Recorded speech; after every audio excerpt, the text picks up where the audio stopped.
Yoga! Welcome back to Chaos Had NoaH. Last time, we started the Kozupii route, and already I can tell things are... Takumi is just getting more and more into just, like, killing everybody and everything as an answer. Oh boy. Yep, this is definitely going to be another bad ending. Yeah, the sickness unto slaughter. Hello T, welcome to the stream. Yeah, this is going to be another bad ending. I hope not all the character roots are going to be bad endings though. But for the ones that have been, they make sense at the very least. Like, it makes sense for what, like, the way they took with his sister.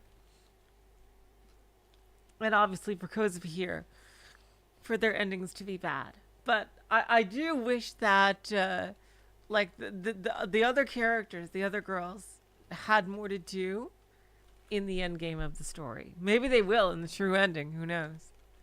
Hello Fastow, welcome to the stream. Like, I could totally see in the true ending as Rimi is about to kill Takumi.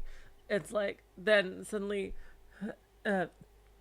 NoaH just goes raw, and then he comes flying out in like this pulsating half cyborg, half like D-sword form, in like this like Omega boss form that's like super powerful. Like, he fused with NoaH too, and like Takumi has lost his abilities, too weak to fight, but all the other girls, like, and it's like the whole prophecy from like from ISA and shit, like all 7 stand together to help fight the ultimate evil here.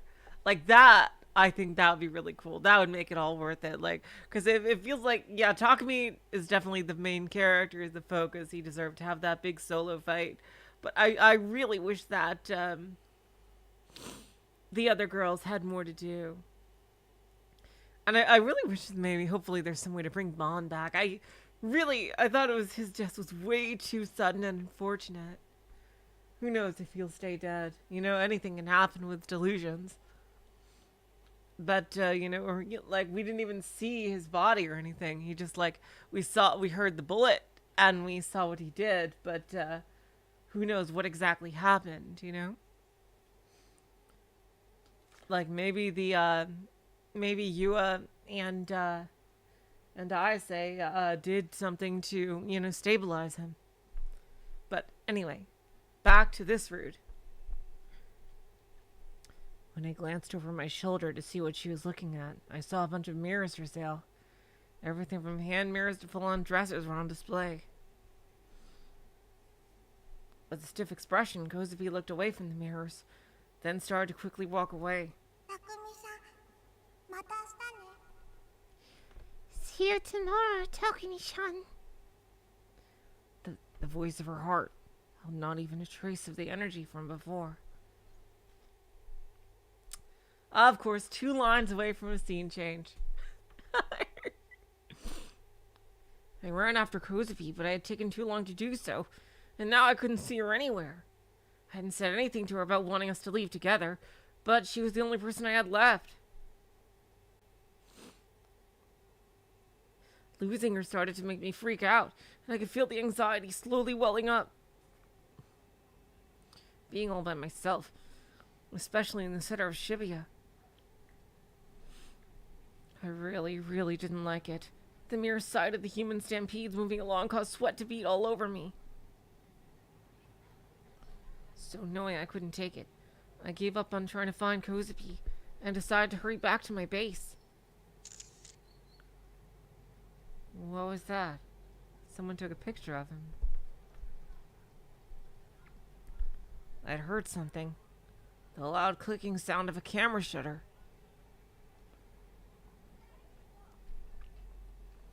I shifted my gaze towards the sound, but I couldn't see anyone with a camera. That was when I realized.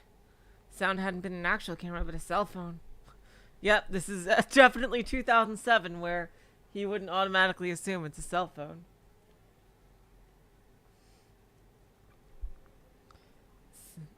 That explained why the sound had been so clear. And yet, despite that realization,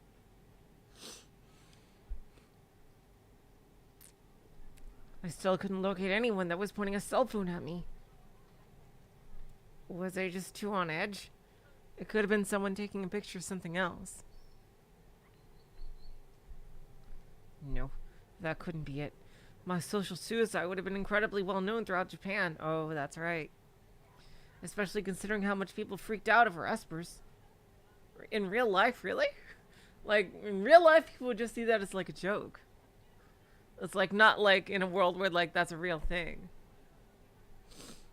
So it wouldn't be all that strange if there were people who found it amusing to snap random photos of me.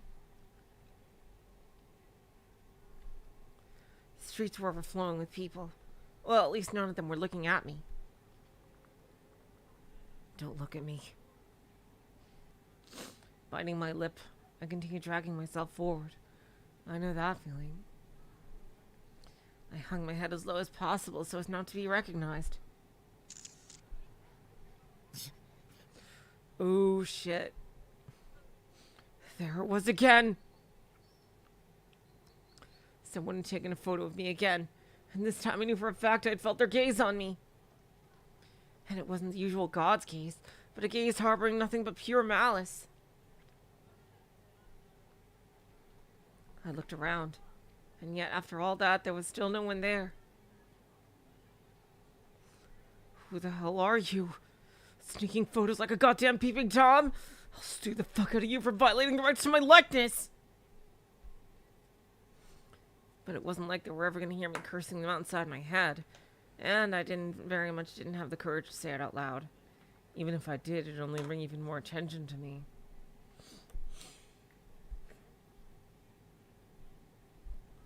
I went back to walking. This time I doubled my speed, weaving as best I could between the herds of pedestrians clogging the road.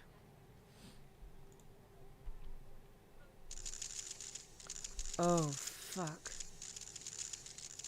That's not good.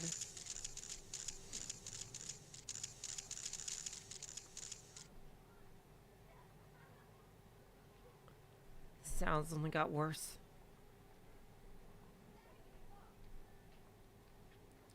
Shudders continued to chase me. Then I thought I heard someone go, oh my god, this is the worst feeling. Oh, Takumi. Oh god, you gotta run out. You gotta run back home, man. Oh god, this is the worst feeling.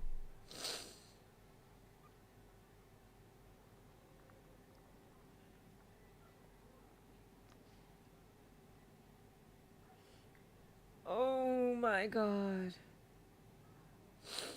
This is the worst feeling.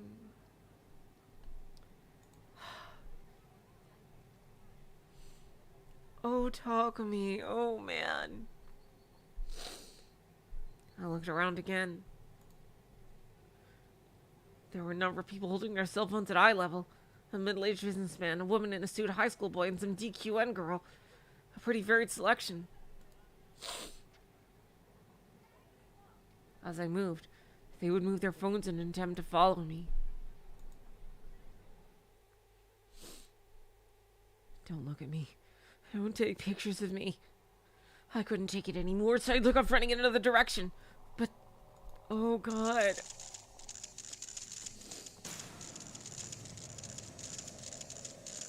It didn't matter how long I ran. Didn't matter how far I ran. Didn't matter how many people I threaded the needle through. You gotta get back home. The sound always found me. The gaze always cut up to me. Oh god. You gotta like wear a mask or some shit. Every time I thought I got away from the noise, it always started up once again. In my head, it was like my enemies were multiplying without end.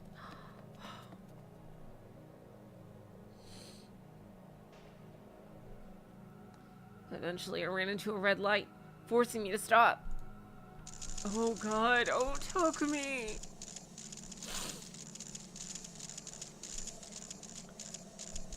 Planting my hands on my knees, I tried as best I could to catch my breath, all while the noise of the shutters persisted.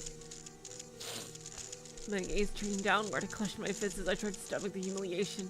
That was all I could really do at that point. Oh my god. Suddenly a thought occurred to me. Was this noise really being produced by such a large, unknown number of people? Wouldn't they all be taking way too many photos? Yeah, that does... Yeah, like, part of this has got to be, like... some kind of NoaH shit.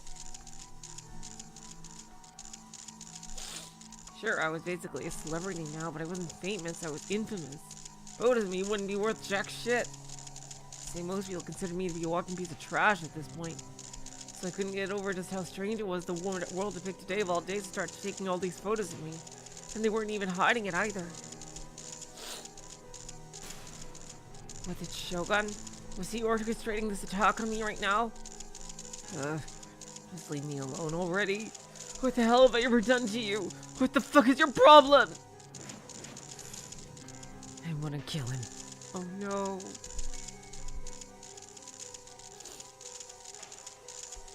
After breaking me completely while he watched from the shadows, he was finally gonna kill me once and for all. So this malicious harassment wouldn't be enough. I'd be the next new Gen case murdered in some horrible, grotesque fashion.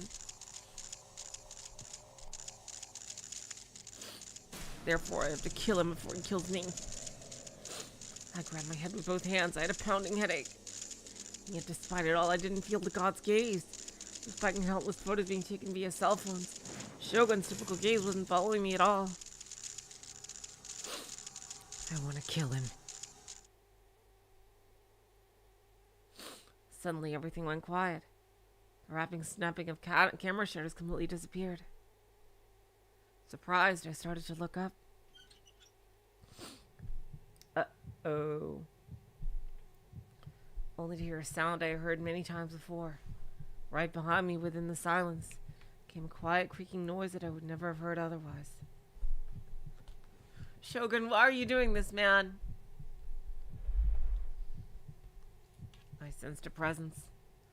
Someone in a wheelchair was right behind me. But who?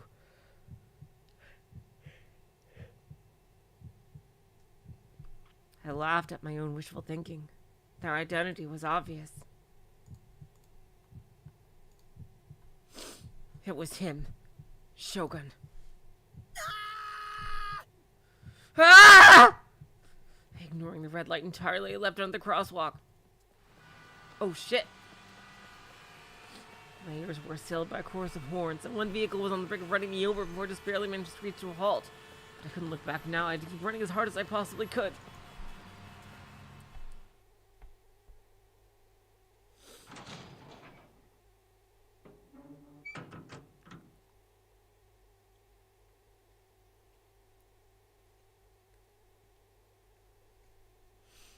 Even though I'd made it back to my base, I was still haunted by the sound of those shutters.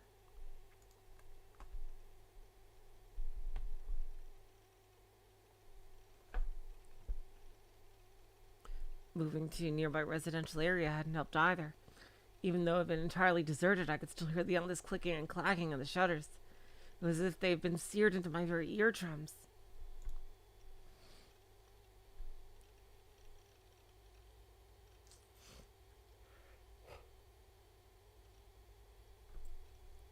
Hello, Saya. Welcome to the stream. Every person I passed would take out their phone just to get a shot at me. Not one of them said, "Oh wow, please let me shake her hand," or "ew," as I moved past them. Not one even so much as grinned at me. Nothing but expressionless faces taking pictures with their cell phones. So I continued just to walk past them, pretending like they weren't even there. Clearly something strange was going on. I didn't sense even a hint of malice nor ill will from them. They felt entirely mechanical. Is it NoaH too?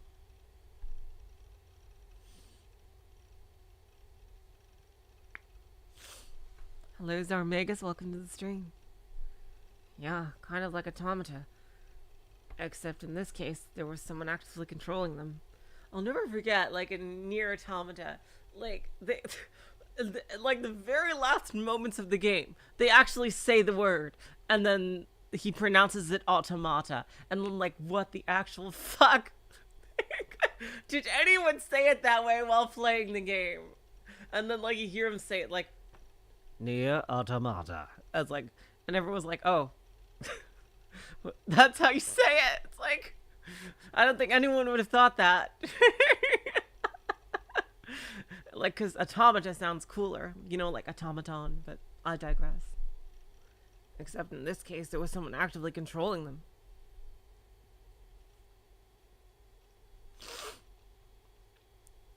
I sat in the corner of my room, legs gripped tightly against my chest as I curled up into a ball.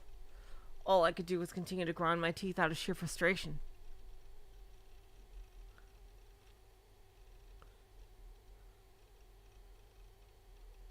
It was all him. It was all Shogun's doing.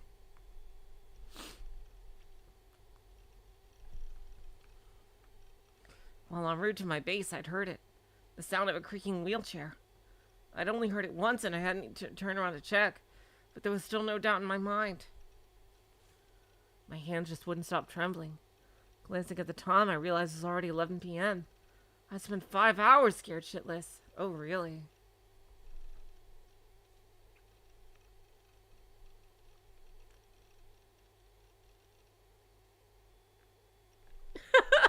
Hilarious, Armagus. Yeah, he Nier just automated all over those guys. Letting out a deep sigh, I lashed out at him inside my head. I hope you die, I hope you die, I hope you die, I hope you die. Ooh, Rimi's gonna have words to say about that. The worst part about Shogun was that he didn't kill you quickly. He would gently wrap a silk cord around your neck, and over time he would slowly tighten that cord, for eventually you would suffocate. And because of that, because I knew exactly how he was, anxiety flared up within me, and I began to dread even going outside.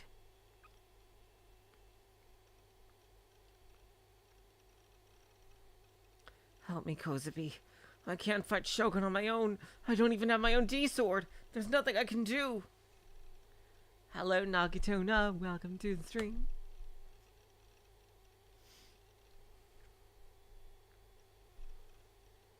Kozupii, why won't you help me? I had to think. Someone had to come up with a way for Kozupii to protect me.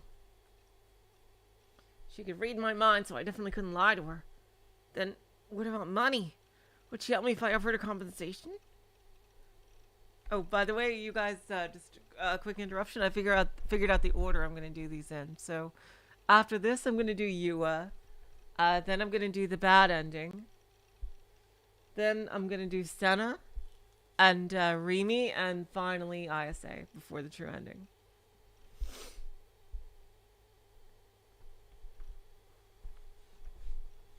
Definitely couldn't lie to her. And what about money? Would she help me if I offered her compensation?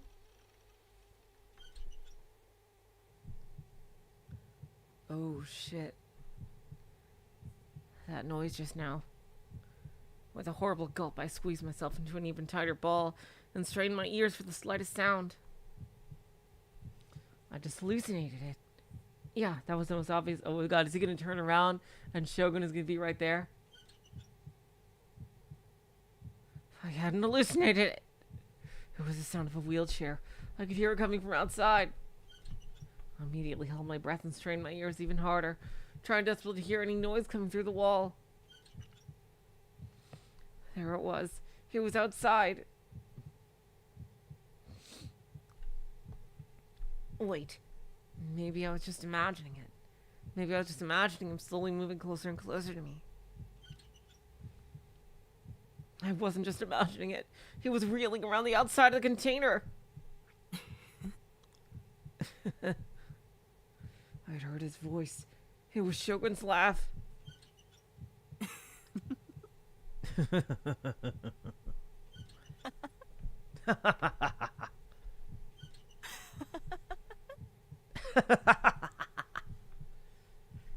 He was laughing. In the dead of night, he was sitting outside my container in his creaky little wheelchair laughing. But it didn't end there. The very next second. Oh god. I heard the sound of a cell phone camera shutter. Had Shogun taken a picture? What is he taking a picture of? The container? No. It wasn't just Shogun. There were other people there. Not just 2 or 3. It felt like there were at least 10. They're all taking pictures with their phones in perfect unison. Sound of the shutters echoed off the walls and coiled into my ears. That That wasn't possible. A delusion like this was just that, a delusion. If I peeked outside, surely nobody would be there. It was all just a simple hallucination. Sure, the container walls are pretty thin, but there was still no way I would have been able to hear the shudders or the laughter or the wheelchair, and definitely not this clearly.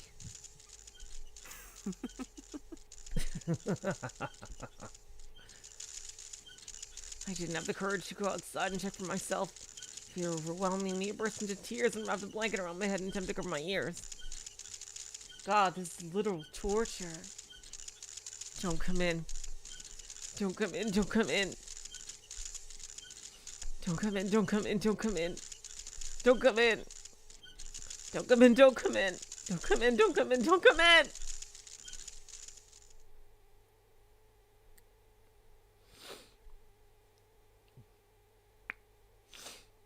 How much time had passed? It had only been about 10 minutes, but it felt more like 10 hours. I threw off the blanket and got up as quietly as I possibly could.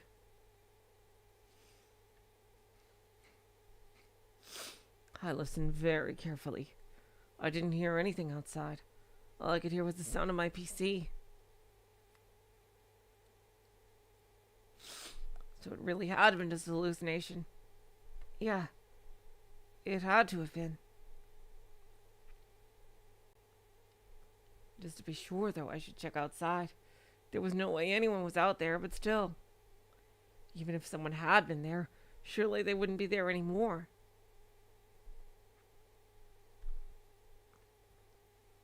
I positioned myself by the door. There was a padlock on the inside, keeping the door locked.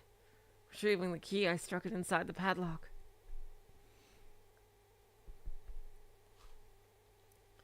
But I didn't have it in me to turn the key easily. My heart was pounding out of my chest and my nerves refused to calm down. I was terrified. The mere thought of opening my door absolutely terrified me. This could have all just been some total bait. Someone could be outside right now biding their time as they waited with bated breath for the opportune moment to strike. I wanted to tell myself that something like that would never happen to me, but it was pointless to even try. I'd been deceived over and over again, and I couldn't take it anymore. I was so tired.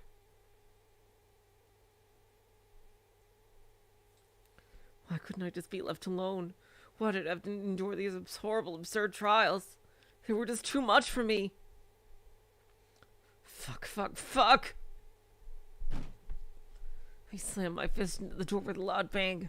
The noise resounded incredibly loudly, and my hand immediately hurt like hell. Not a sound came from outside.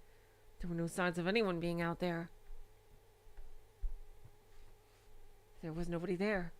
Of course there was nobody there. You'd have to be stupid to think there was somebody there. I bit my lips so hard blood slowly began oozing out.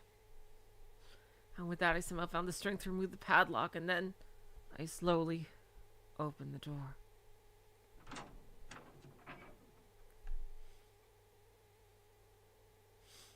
In an attempt to investigate, I peeked my head out from my base.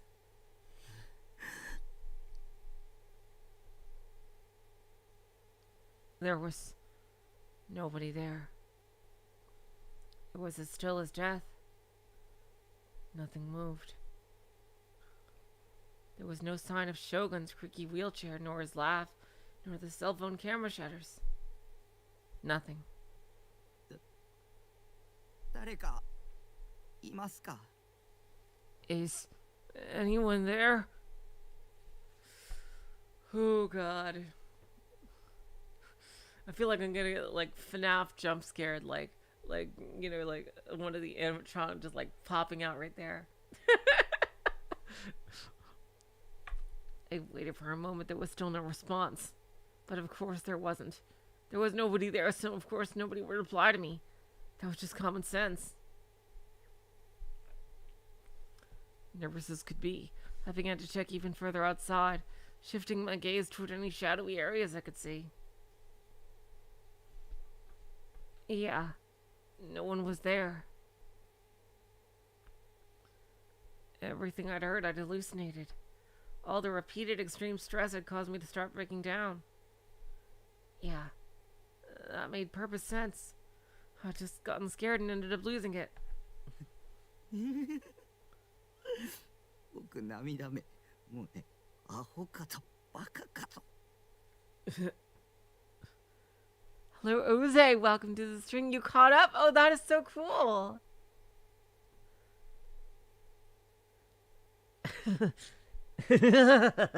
Look at me tearing up. God, what an idiot. I can't believe how stupid I am.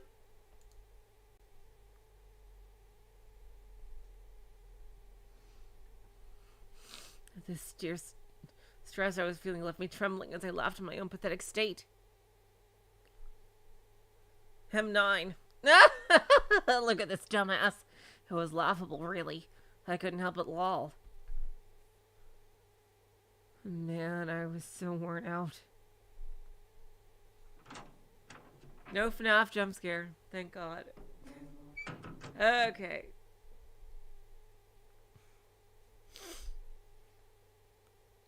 This game is really good about making you think there's going to be jump scares, but there have not been any, which is really interesting. Going back into my room, I let my Seroton figure soothe my soul. Next, I sat down on my PC and logged into Freypara. That was where I checked for new updates in the Bloodtune community. I could also see if my friends posted any status updates. A sense of dread was building within me. Something wasn't right. Spider.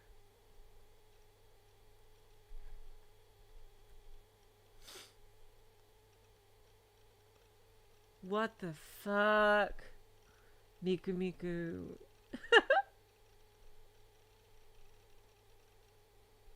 Oh my god. What the fuck is this?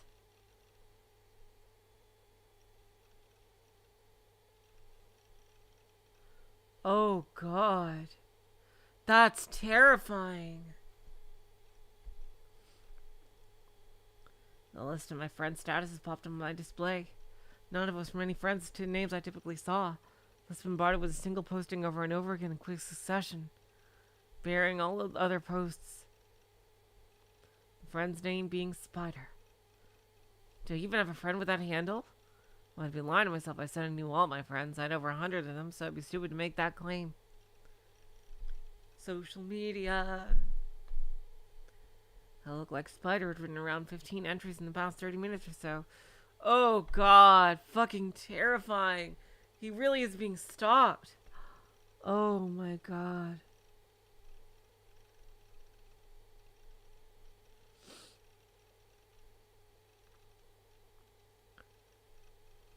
When I saw the titles of the posts, I gulped.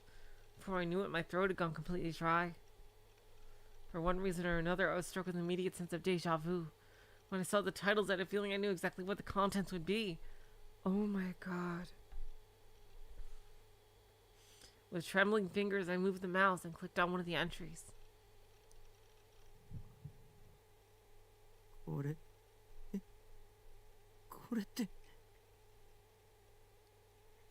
This has to be the front of this very building.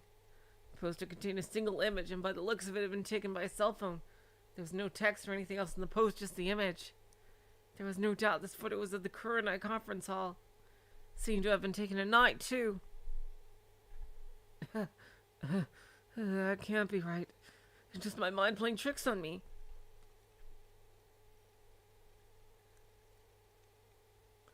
I forced a dry smile as I clicked on another post.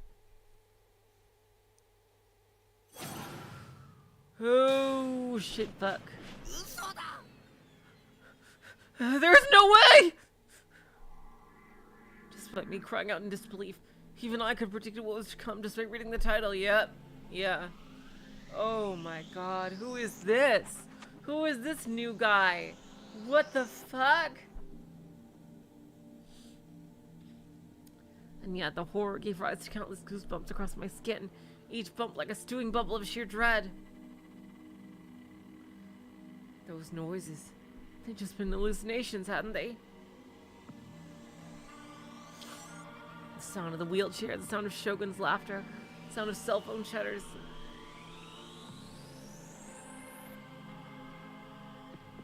Had those sounds actually been real? Had someone actually been outside my base until a short while ago, taking pictures and uploading them with their phone? Oh my god.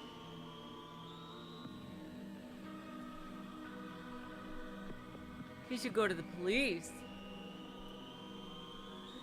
The latest post was titled The Man of the Hour. Timestamp read 12:14. Right now it's 12:21. The last status update had been only 7 minutes ago. そうだよ。嘘に決まってる。 It's not real. It can't be real. Who was the man of the hour supposed to be? Who the hell could it be?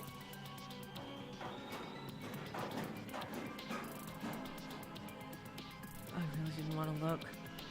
I really didn't want to look. I just couldn't help there not to. I'd never be able to calm down otherwise. I quickly snapped my gaze in the door in the back. I had to make absolutely sure the lock was on correctly.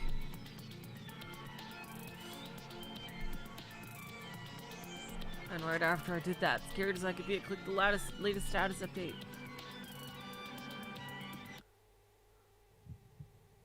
It was a picture of me. Just a moment ago. I had opened the door to see who was there. I thought nobody was out there, but someone had been outside. That's terrifying.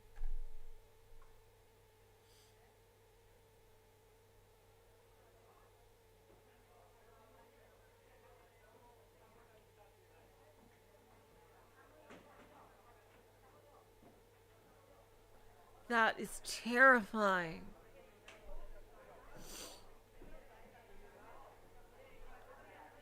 The one halting her was a classmate of hers, Ninomiya Minako.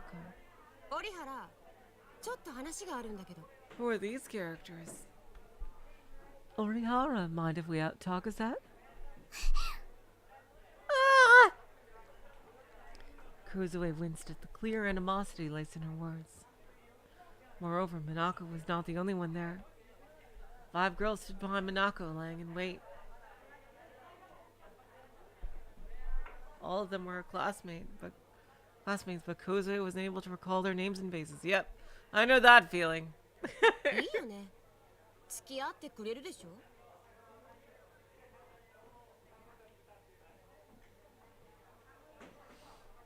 Yeah, I knew you wouldn't mind. So, you coming?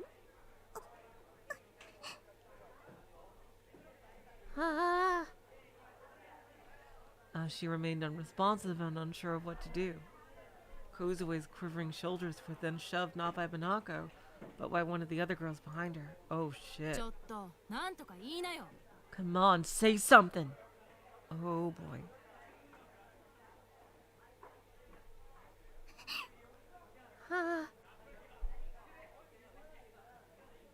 Feeling entrapped by the crowd of girls, tears began forming from the corners of her eyes. Her captors were quick to take notice, growing even further agitated. いちいち泣いてんじゃねえよ。いいからちょっと来なよ。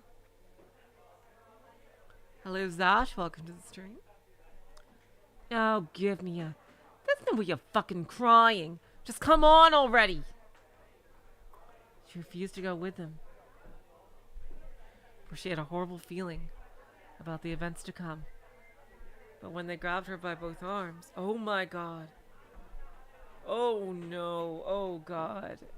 She no longer had a choice in the matter.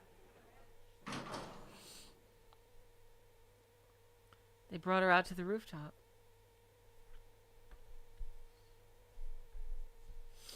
Ten more girls were waiting up there. Nearly everyone was a classmate of hers. When she realized this truth, Kozupii was left deeply confused. Oh boy. Fucking yeah. Oh god. They're being fucking scumbags. Oh god. I kind of want Kozupii to kill them. Kozupii could predict very well what would happen from this moment. She could acutely feel the intense malice directed her from those present.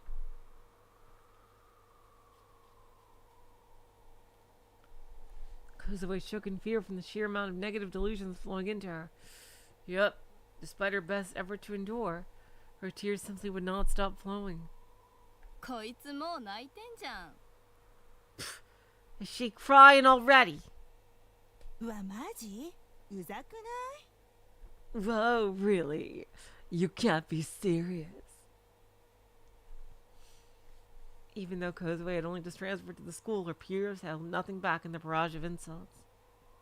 Of course, she was well aware of the bitter hatred the girls felt for her. Try as she might to block out their inner voices in the classroom, the utter animosity they held was not something she had been able to ignore.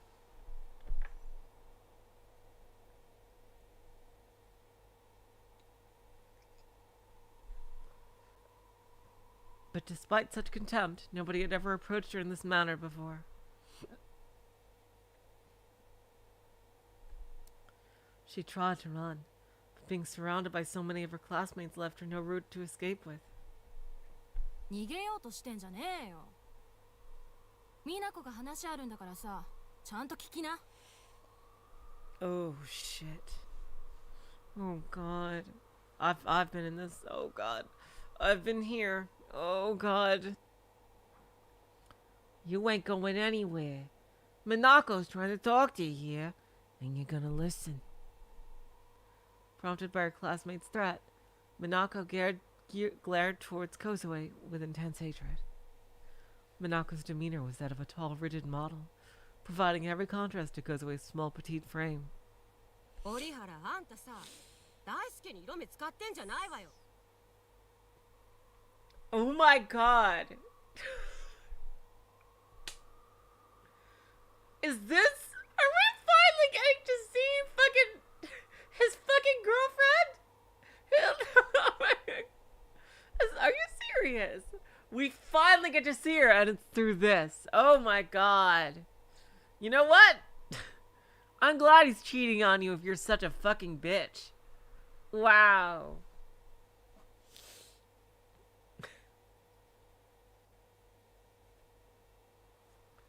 I am really glad, Masumi. You deserve to be fucking cheated on by Masumi. You were such a bitch. Jeez. Now listen here, Oihara. Keep your whore-ass eyes off my Daisuke. Got it? Despite them talking as if she should have known it, the name Daisuke was not one of the ones she was familiar with. Wow. Alright, now I feel better about, Daisuke, what he was doing.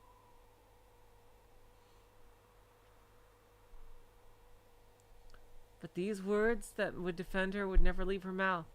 She simply made herself small, shrinking to the ground, in order to withstand the fierce chaos and confusion. 聞いてんの？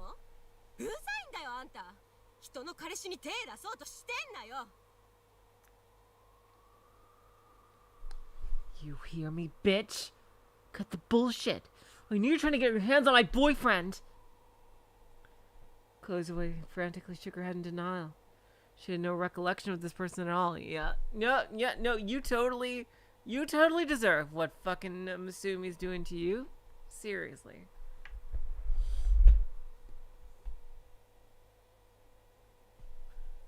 Then she at last realized the person they spoke of was her classmate, Masumi. If that truly was who they were referring to, then Kozupii never had any intention of leering at him. In truth, it was quite the opposite. His entirely overt, ulterior motives were nothing but a source of vexation to her. っていうか、前から折原のこと気に入らなかったんだよね。 My god, seriously. You know what? Masumi deserves better than you. He may be like a freaking cheater, but he doesn't seem like... He doesn't seem like an asshole, at the very least.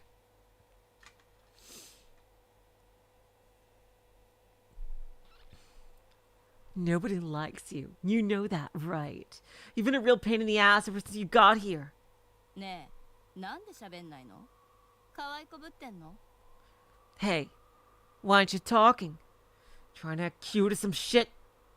はっきり言ってうざすぎだしムカつくし I told you she's totally fucking with us. Disgusting shit stain. それとも男子とは話せても私たちと話すつもりないって調子に乗ってんじゃねえよ Or could it be you've got no problem talking to boys, but you haven't got the slightest interest in talking to us? Or you're just not in the goddamn mood, whore? Fuck you. なんか言えよ Go to hell. Say something, you ugly bitch.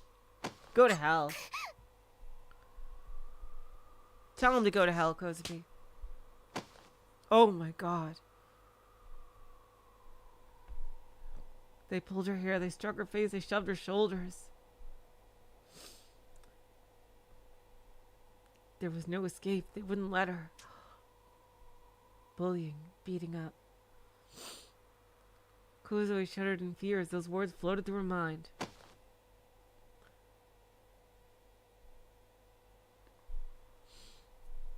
Save me. Save me, Sano-chan. Save me, Takumi-chan. Her inner voice cried out. But it was clear that help would not arrive anytime soon. Oh my god.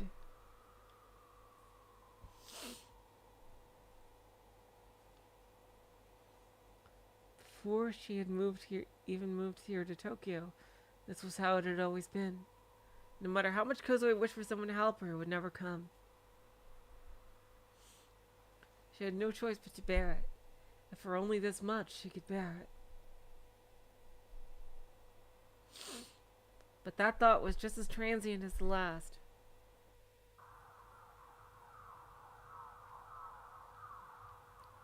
From somewhere she could not quite discern, a noise faintly began to echo.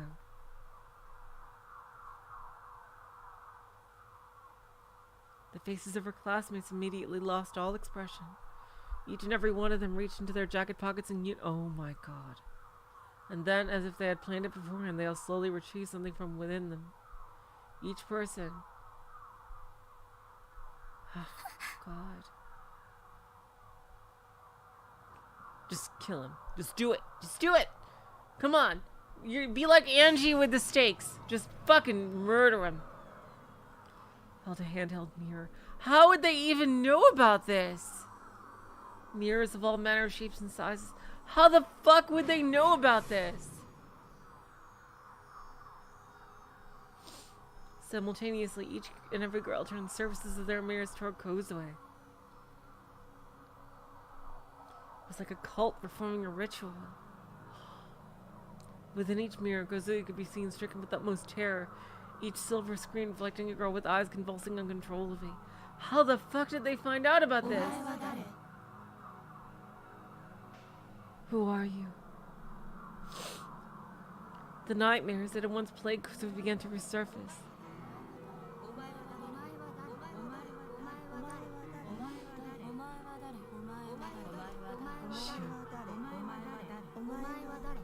I think this is just gonna keep going. She was losing the self she knew. She could not stop trembling.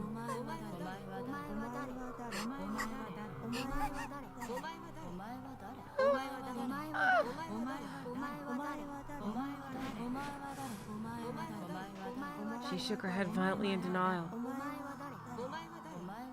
Her eyes wandered between each mirror. As her head shuddered and shook, the convulsions seizing her eyes continued. No! Kozupii tried to scream, but could only muster a feeble cry.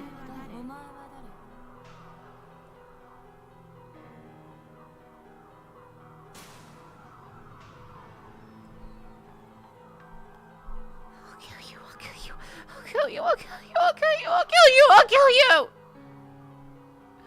The dominance of dark, sickly delusions began to enshroud her mind. Do it! She then became cognizant of the D-sword, clutched tightly in her hands.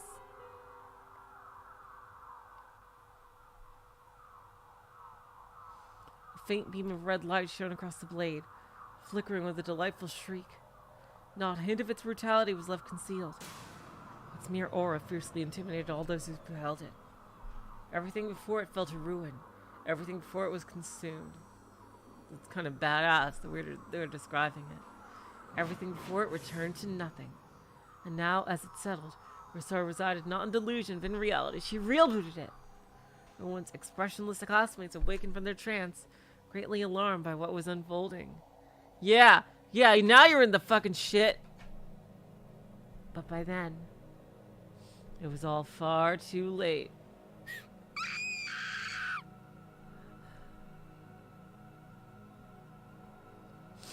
Tears pouring down her cheeks, Kozupii let out a scream. Her eyes could no longer see. With a single step, Kozupii staggered forward. Bisected.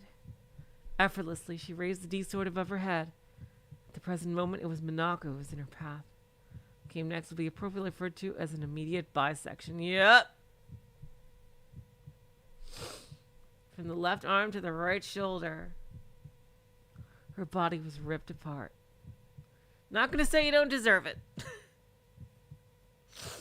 In regard to what had happened to the girl, the word slash would have been far too disingenuous.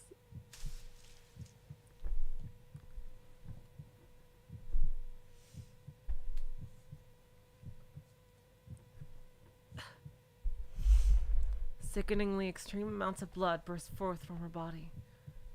As she raised the D-sword aloft, this time Kozupii staggered backward. It was as if the sword itself had drawn her back. Her body moved about adroitly, almost as if it were dancing. Despite a remarkably petite frame, she swung the gigantic sword around with incredible ease, because it has no weight.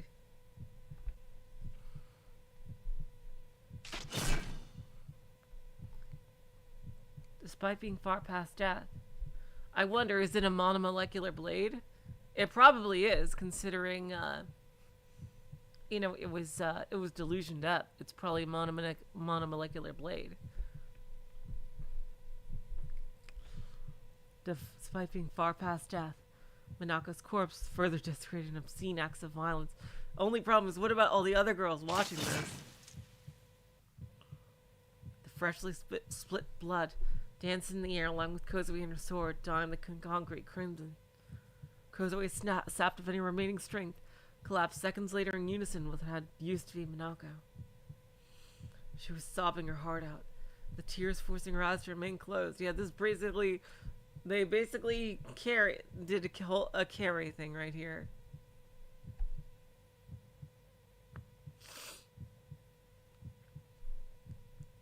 Yeah, the edge, I mean. Zash is what I meant. Faced with that horrific display, her classmates stared in a daze, their mouths hanging agape. Not a single one moved from where they stood.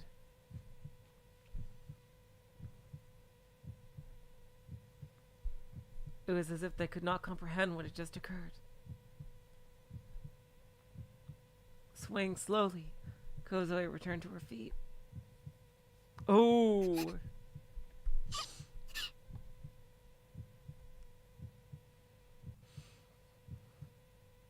Her head hung low as convulsive sobs assailed her. Yeah, no one would believe it. Yeah. Poured directly at her petrified classmates, blood trickled from her D-sword. I wonder, did this happen in like the main routes too? Or not? I'll kill you. The very next moment, innumerable streaks ripped through the air before disappearing into the sky forever.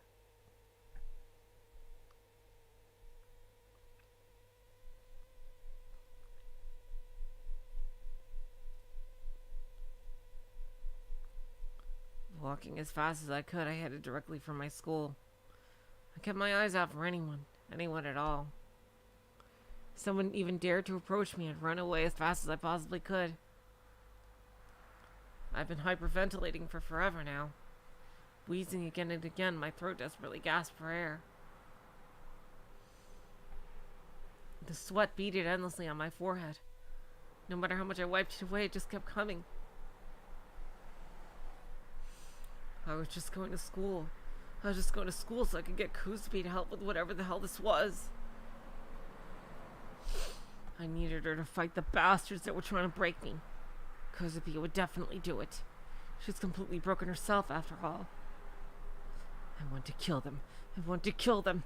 Shogun and his cronies need to fucking die. There was no doubt in my mind that the people at my base yesterday had been Shogun and his underlings.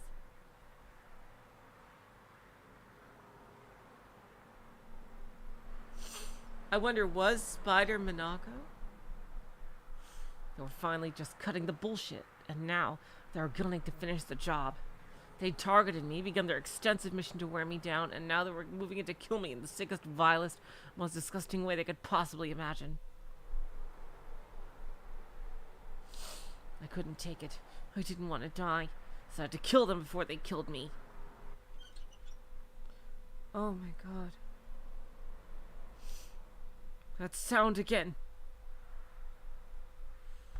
Yesterday I'd heard the same exact creaking sound behind me. I whipped around, wincing in anticipation of what might come, and yet not a soul was behind me. There was no wheelchair in sight. It couldn't have been an hallucination. I'd heard it right fucking behind me. Was Shogun still attacking me? I broke into a mad dash. No way in hell was I going to stand around all alone. And yet, it followed me. The sound clung tightly to my back. You'd hear it directly behind me as I ran. Stop it. Get away. Stop chasing me. Don't look at me. I was about to snap. I no longer had the stomach to take another look behind me.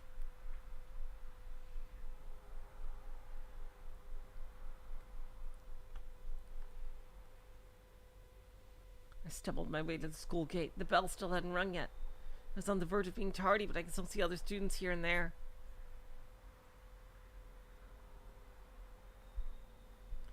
Just looking at another person was enough to make me flinch. But if I didn't go into the building, I wouldn't be able to find Kozupii. Steeling myself, I entered the school grounds.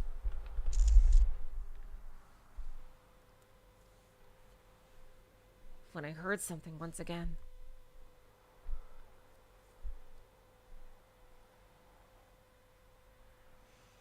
But it wasn't a wheelchair this time, it was a cell phone shutter. My gaze shot all around myself.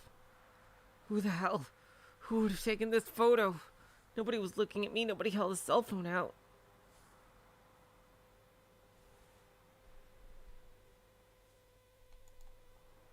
What the fuck? What the fucking fuck? I covered my ears, and without looking where I was going, I bolted.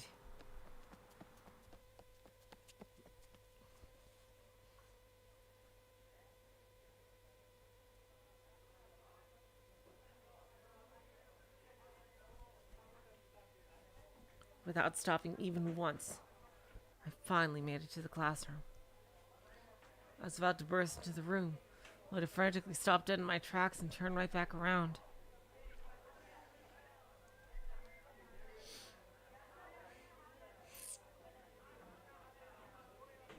The class DQNs were all assembled in there. The second my eyes had met one of them, I'd given up completely going in. God damn it! This world was plagued with my enemies. Every single person was my enemy. All of you should die. Every fucking last one of you should just die. Since I couldn't go into the room, I opted to just turn around and keep walking. Maybe a delusion or two about massacring those DQN pieces of shit would cheer me up. I'd only glanced in the room, but I hadn't seen Kozupii. Actually, I hadn't met any girls in the classroom at all. Really, all the girls were just pieces of shit? That was pretty strange, actually, but I still couldn't care less. All I cared about was figuring out where the hell Kozupii had wandered off to. Of all times for her to completely disappear on me, it just had to be now. Still wheezing from before, my breath violently forcing itself in and out of my lungs. When they saw me like that, the other students walking down the hall stopped and stared. Don't look at me. Oh, God. That sound again. Looking back, I saw 4 DQN guys that I hadn't noticed before. They all had the biggest smirks on their faces, every one with their cell phones trained at me. Oh God, it's really happening. Don't look at me. Ignore them. Kozupii can just kill them later on. A delusion like that sounded so exhilarating. Every last one of them dying a horrible death. I'd had fucking enough of this world. Oh boy.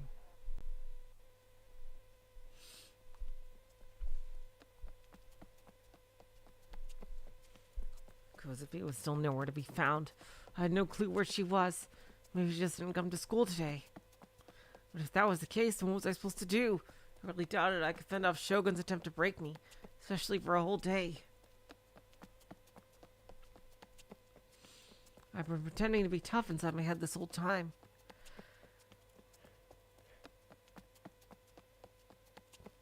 But my knees were still shaking uncontrollably, and if I didn't stay focused for even 1 second, I'd likely sink to the floor and stay there. Kozupii, where did you go? Where the hell did you go? Please just save me.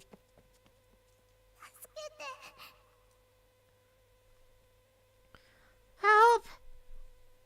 Startled, I stopped in my tracks. I heard a voice in my head that felt like it come from right next to me. Someone's inner voice.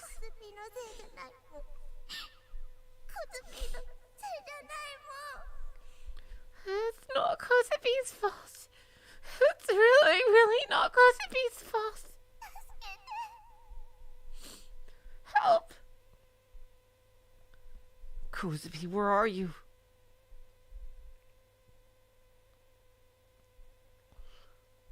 Looking around, I saw Kozupii squatting down near a corner by the entrance, cradling her head.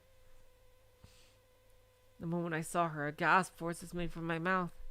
Her entire body was deep crimson, as if waves of red from an ocean of blood had crashed down upon her. Jesus Christ! No, it wasn't simply as if. She was undeniably covered in a ridiculous amount of blood. I wanted to scream, but my voice had stopped working. Kozupii, say something, Kozupii! When I called out to her with my inner voice, Kozupii slowly raised her head. Tears were flowing from her eyes, leaving them red and congested.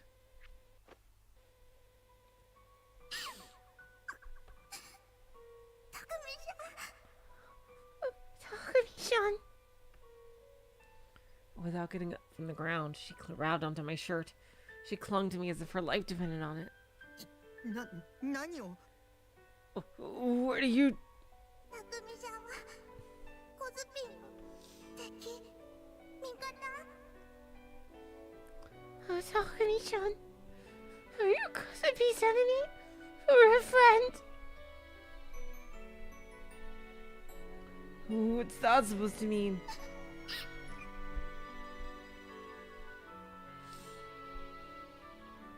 I tried to ask again, but she just buried her face in my chest and shook her head from side to side. The reddish black blood covering her entire body seeped into my uniform and slowly spread through it. I never realized how small Kozupii truly was. Her body was so fragile, it felt like I might break it at any moment. Only when I'd embraced her had I finally come to realize this. 僕はコズピーの味方だ I'm your friend, Kozupii. だからコズピーに助けてもらいたい That's why I came to you for help.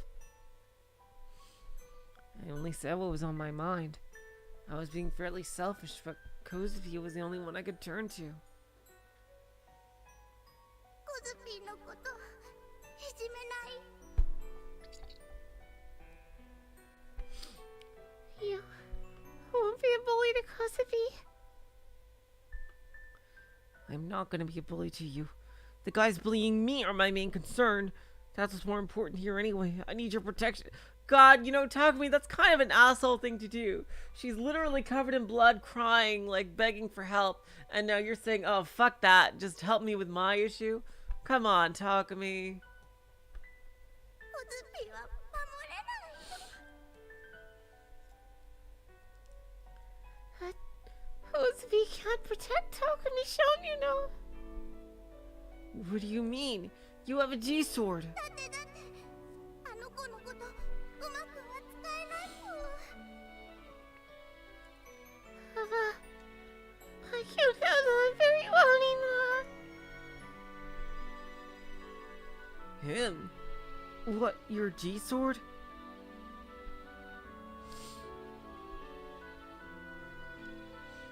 As I asked that inside my head, Kozupii nodded. She then nestled further into me. だからね、さっきのドカバキクシャーは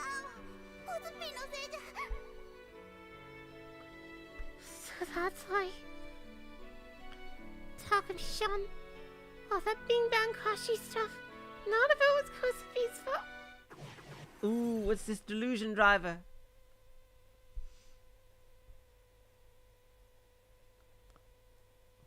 Without warning, I was hit with a fierce impact.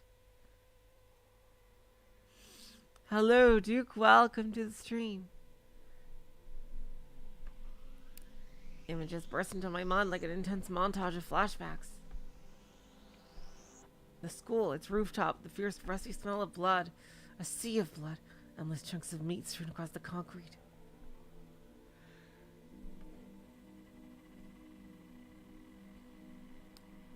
Disconnected, disjointed hunks of flesh I couldn't identify, and Kozupii standing in the middle of it all, her breathing heavy and a D-sword in her hand.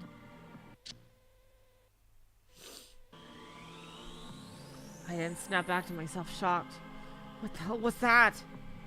It had definitely been the school rooftop. But were those other images? They just been a delusion? But they had been different from what my delusions usually were.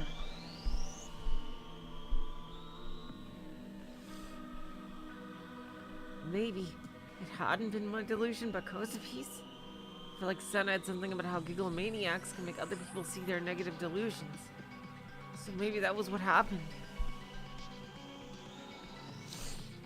But placing that aside for now, Kozupi's blood-stained body clung to me. The blood on her was still wet. There were no signs that she'd been hurt, and she certainly wasn't acting like she had been. Therefore, the blood wasn't hers.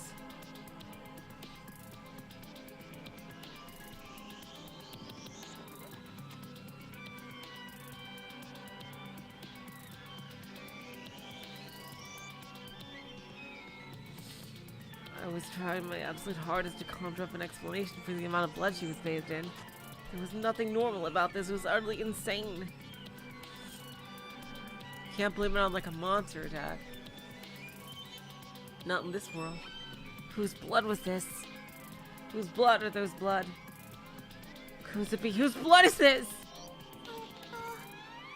コズピーをね、いじめた人たち。 Oh, it's from the baddies who are being bullies to me. Kozupii hung her head. She gently detached from me, then looked away as if she was in trouble.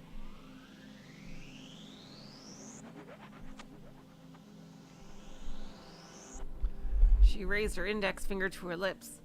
To me, it looked like she was sulking about something. Or like she was lapping up the blood on her finger. She's not a vampire.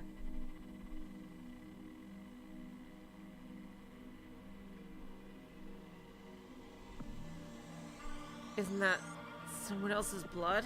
他人の血だよ。 Yeah, it's someone else's blood. A feeling of dread surged up within me. Kozupii, if that really is the case, you went way, way, way too far, didn't you?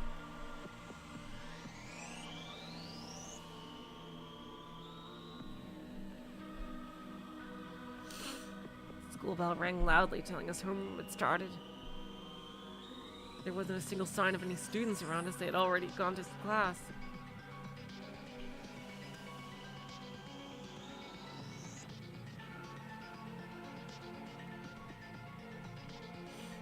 And so I made up my mind and began to head straight for the classroom.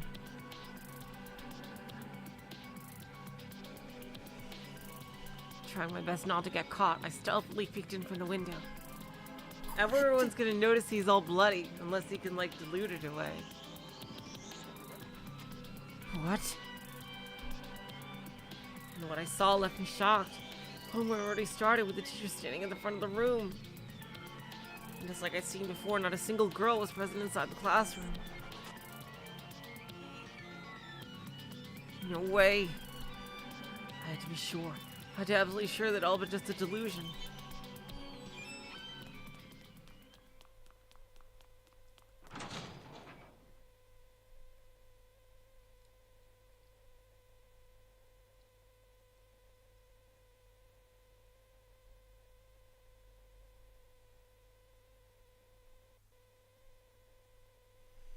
I took off for the roof, then flung open the door leading to it.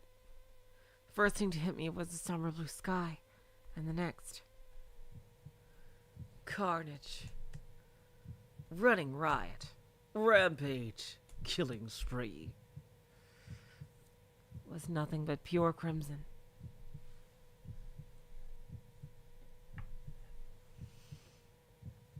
A literal sea of blood.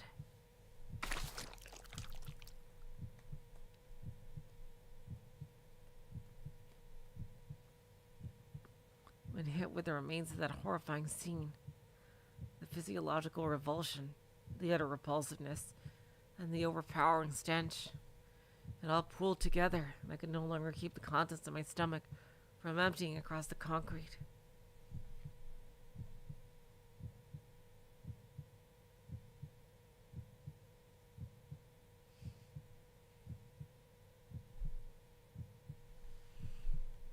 Takumi-san はコズピーの味方だよね。Takumi-san? You're Kozupi's friend, aren't you? Better say yes. I jumped. When I turned around, Kozupii was standing right in front of me. Tears were welling up in the corners of her eyes. Still soaked in blood. She turned to me and smiled an innocent smile. Oh, shit. Ah! Oh, boy. Amazing if they get out of the school without anyone seeing them covered in blood. I couldn't help but run away. I was afraid of Kozupii for smiling at that situation, for killing them so brutally. Uh-oh. I couldn't comprehend it. The people that had been there weren't people anymore. They were in pieces, and she'd done that to them.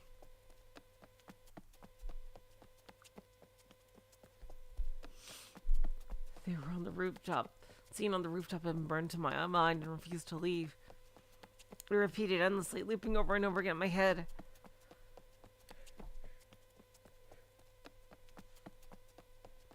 And each time it did, I was hit with the most intense feeling of nausea. I lost count of how many times I dry heaved.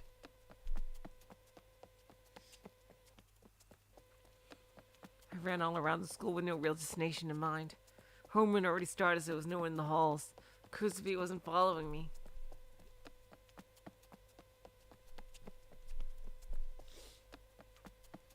What do I do? What do I do? What do I do? Was running away the smart thing to do, or should I have stayed with her? Kozupii saw me as an enemy because I'd run away. Would I be fucked? She started thinking of me as an enemy. Would she tear me to pieces like she had with those girls on the rooftop? Oh God, no, please, no.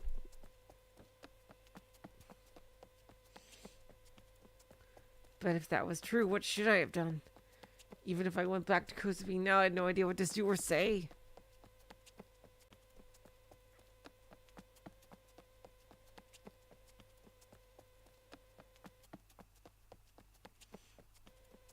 I just kept on running and running and running, almost tripping every couple of seconds. And the very next corner I went around and nearly ran into two people. Oh, people saw the blood. Oh, hello. It was Miss Sumikun together with one of the DQNs. My class had made fun of me earlier. He looked at me with clear unease, while the DQN stepped in front of me, blocking my path. DQN had the most malicious grin on his face. Yo, Espa. お前、ちょっと超能力使ってくんね? Hey, what's up, Esper? Hey, I'm curious about your powers. You in the mood to give us a little demonstration? I bit my lip. I didn't make eye contact. If I did, I knew I'd get punched right there and then.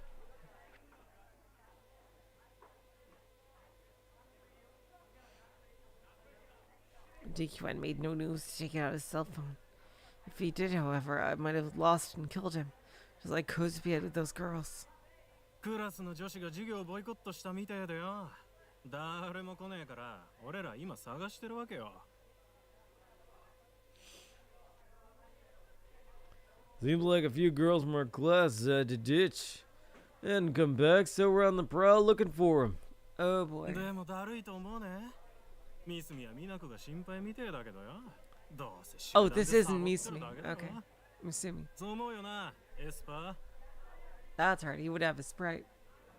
Really? Don't you think this shit's a total waste of time? Misumi here worried about Minako or whatever, but she's the bitch inside to ditch us. You agree with me, don't you, Esper? I didn't respond, and as a result, a sharp pain ran through me as he kicked me in the hip. おい、仕 Jeez. 事してんじゃねえよ。 Don't ignore me, bitch. やめろよ。 Knock it off. Thank you, Misumi. Second, Misumi-kun spoke up. The DQN stopped dead in his tracks. たく、ミナコ見なかったか。チャイム鳴るまでいたんだけどよ。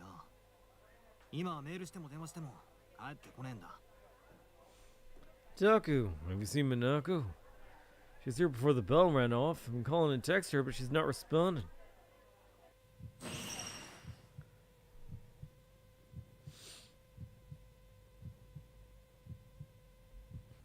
I couldn't tell him.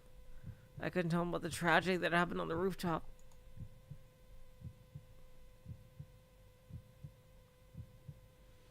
I had no idea who Minako was, but I assumed she was Misumi-kun's girlfriend. Could she have been among the tattered pieces of meat scattered across the rooftop?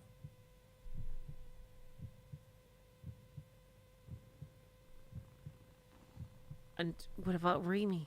Had Kozupii killed her too? No, because Rimi is nice and would not have gone with those girls.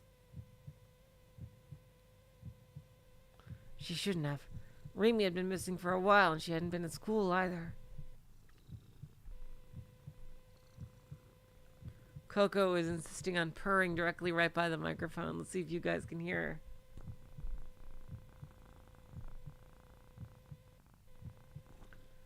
There she goes. Really, I couldn't believe I was still worrying about her after everything that had happened.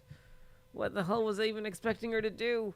She was never going to come back anyway, so what was even the point? なあ、エスパー。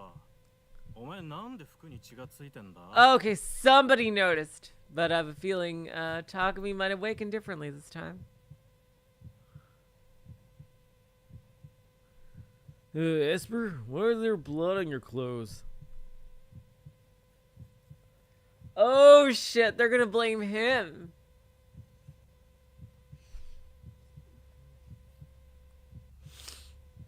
A shudder ran through me. It was blood from where Kozupii had clung to me. Transferred from her onto me, and now it fully covered the edge of my shirt.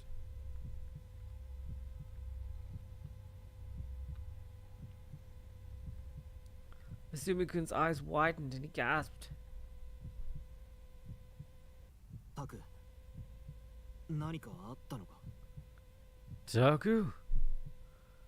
What the hell happened? 何もないよ。 Nothing.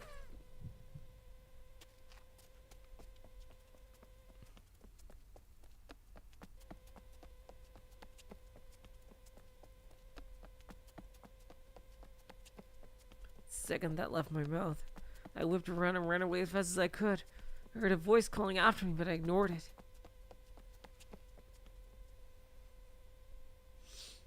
I bolted down the stairs.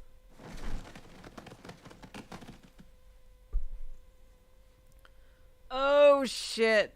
Didn't that happen to Kozupii too? Oh boy. But in my chaotic frenzy, I lost my footing and tumbled all the way down the landing. Curse you, curse you, Shogun. Somehow this is your fault. As I lay there on the ground, I lost all will to stand up back again. When I were able to find peace again, why did all these insane, horrific things keep happening to me one after the other? タク。Taku? Is this Rimi or Kozupii? A voice called my name. I only knew a single girl that called me that. I slowly, timidly looked up and saw hands stretched out before me. Yup, it's Rimi.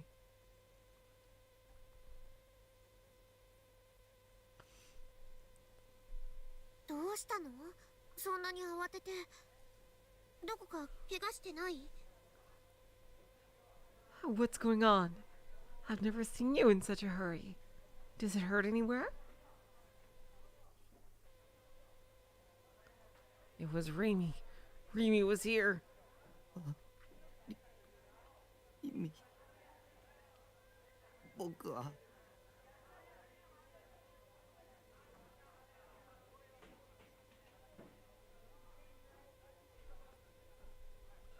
Remy, I felt tears starting to well up.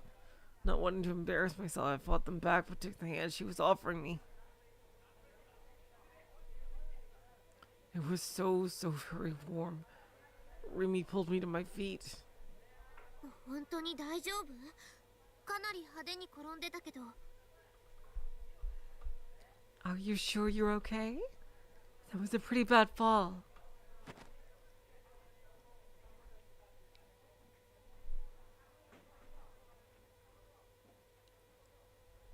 She brushed off my clothes, not leaving a single spot on me untouched. リミどこへ Remy, where are you? Where had she been for all this time? Why hadn't she contacted me? She said she would protect me. ああ、私は今日は遅刻。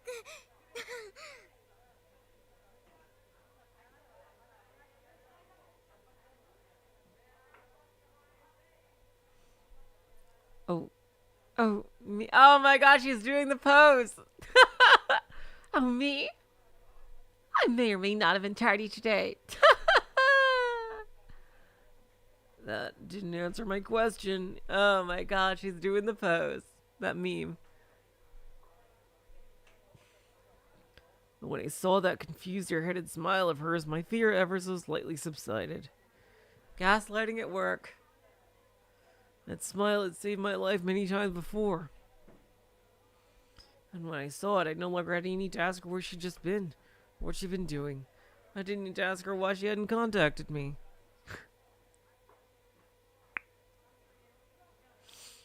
Remy had come back to me. And everything would be okay now. No matter what enemy I might come face to face, Remy would protect me. Or would she?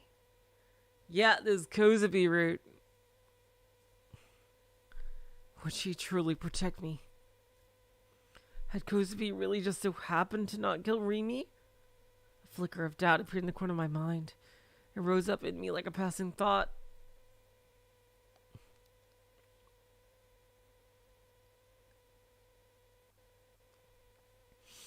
She had been absent for all this time, but she just so happened to come back today. And this just so happened to be late to school on the day that she's supposed to happen to come back.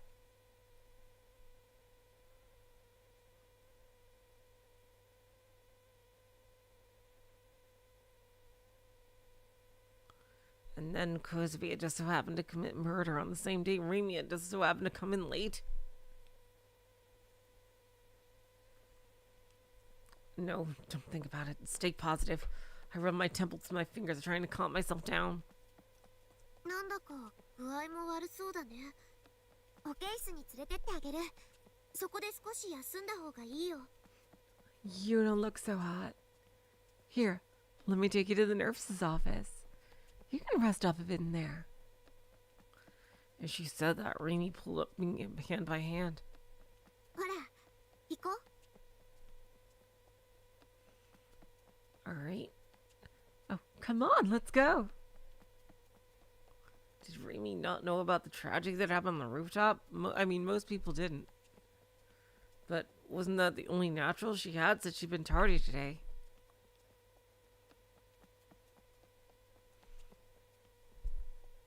And the fact that she didn't dare ask about the blood on my clothes was her being considerate to me. It had to be.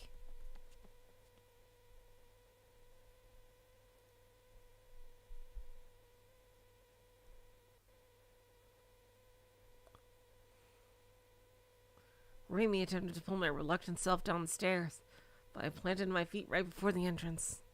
タック？ 「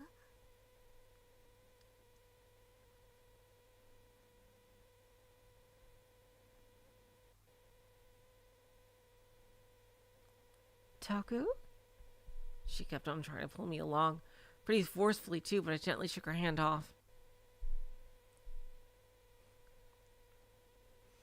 Turning left in this hallway would bring us to the staff room, and after that, the school nurse's office. From there, if we kept going straight and exited the end of the hall, we'd end up at the sports club outside, after which would just be the school gate.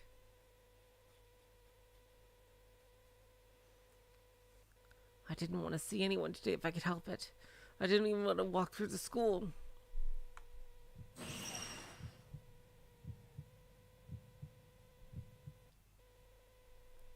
Someone's gonna find that slaughter up on the rooftop at any moment, and when they did, a huge panic would break out. Probably end up being the prime suspects, as my clothes were caked with blood and all.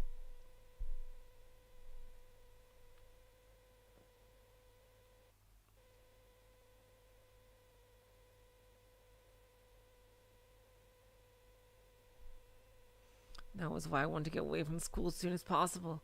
I should just avoid the nurse's office and go straight to the entrance. I planned to tell Remy about the rooftop in Kozupii. When I turned around... Uh-oh. Ooh, Remy right in your face. Huh?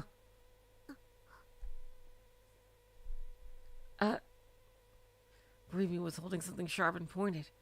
No, was that a D-sword? Like a pair of steel wings. Oh, boy! She's gonna do it right here, right now. Oh my god, are we gonna have Remy versus Kozupii?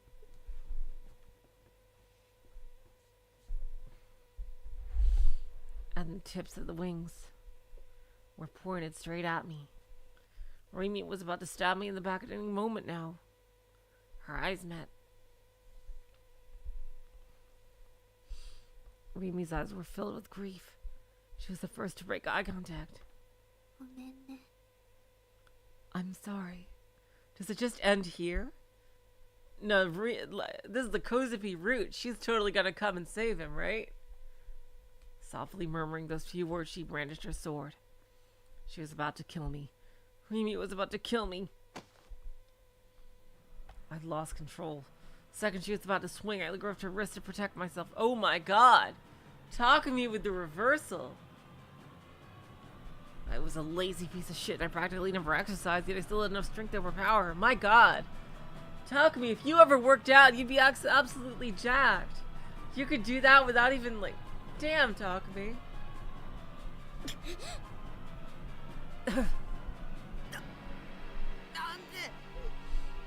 Why?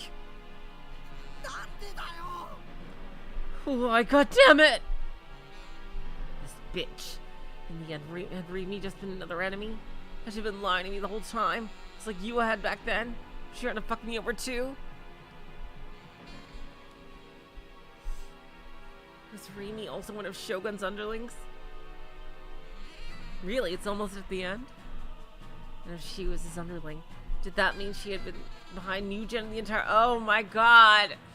I've been right from the very start?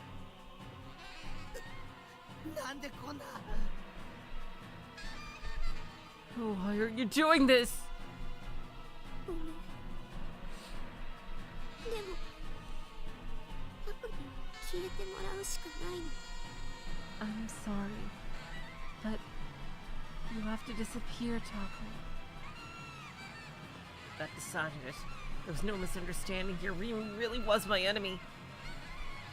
That was her true nature. All that shit about protecting me had been nothing but a lie. You're lying. You're nothing but a goddamn liar! 嘘つい。ごめん。で I'm sorry for lying to you. もお願い。タク、 But please, Taku, 消えて。 disappear. 避けるな、ふざけるなよ。 Cut the shit, cut the bullshit! 僕がどれだけリミのことを信用してたと思ってるんだ。 You want me to disappear? All I can think about is I trusted you more than anything. Oh boy. Here we ど go. れだけリミを頼りにしてたと思ってるんだ。 Rampage mode. About it, I thought I could depend on you no matter what. なんでそんな簡単に人を裏切れるんだよ。How can you stab people in the back like it's nothing? この悪魔女め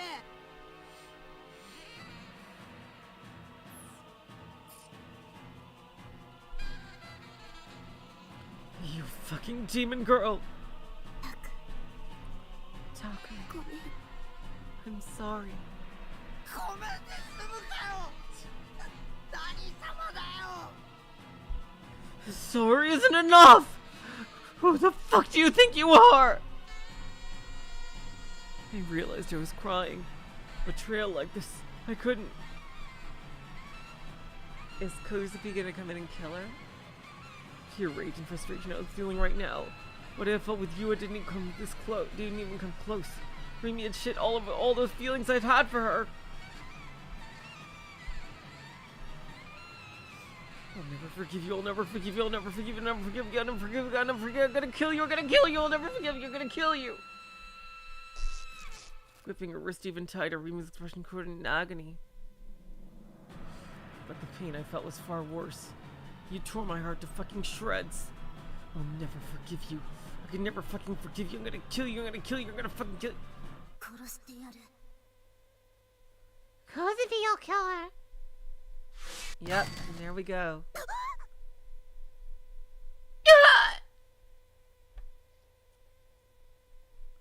It had happened in an instant. Right before my very eyes, Rimi's figure vanished. Whoa!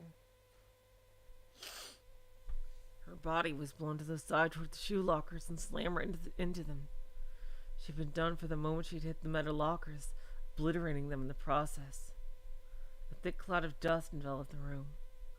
At first I had no idea what the hell had happened. 匠さんの心の叫びね聞こえたよ Takumi-chan's heart was crying out, and Kozupii heard it.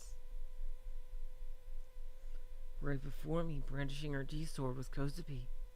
Her expression was incredibly pained, sweat shone on her forehead, and yet, even despite those things, she still forced herself to smile at me. 殺したいって許せないってだから Stuff like I'm gonna kill you and I'll never forgive you. So 殺してあげたのら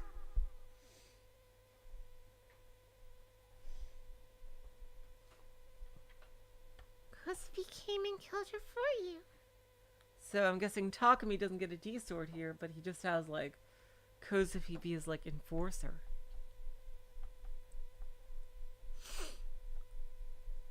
Her inner voice threw all of that at me. 殺した You. 本当に Oh yeah, her sword changed colors. 殺 Yeah. し You killed her. You really killed. Interesting. So that's the same color scheme as Neurose's D-sword. I wonder, like, when D-swords are wielded in like by malice, do they change to that color scheme? I wonder. Unable to believe what I'd just seen, I approached the demolished shoe lockers. The D-sword that used to be Rimi's rushed up against my shoe. It's lying on the floor, deprived of its owner. Really? They don't vanish once they've been, once the owner is dead?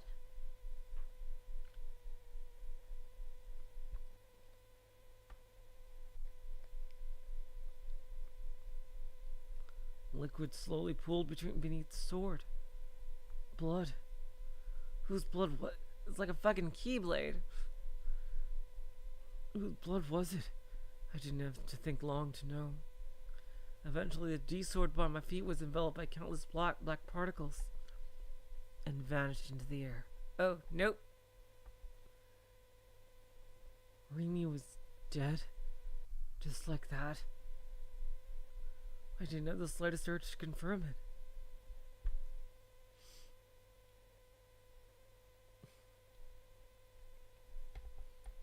Sadness washed over me. And at the same time, I was left with an inescapable sense of regret. I had killed my own emotions deep down. Had my feelings numb me to everything? Or I did numb my feelings to everything? It didn't matter anymore. At least the tears had stopped falling. Kozupii, 僕を助けて。 Oh boy.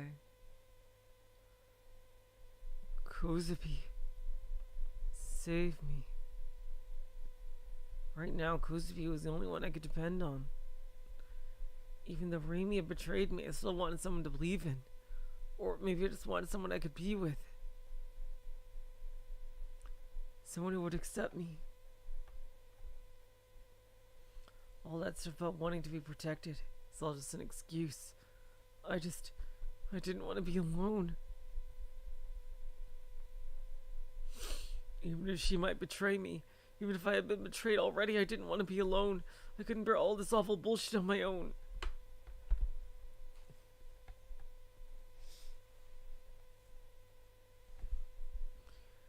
And if I was on my own, I guarantee I would cease to be me. I would just jump up and disappear. I approached Kozupii, desperate for someone to cling to. When I looked at her, what I saw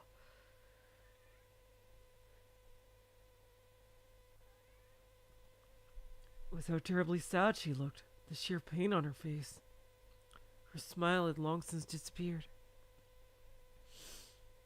I made up my mind and embraced her tiny shoulders. She didn't fight it.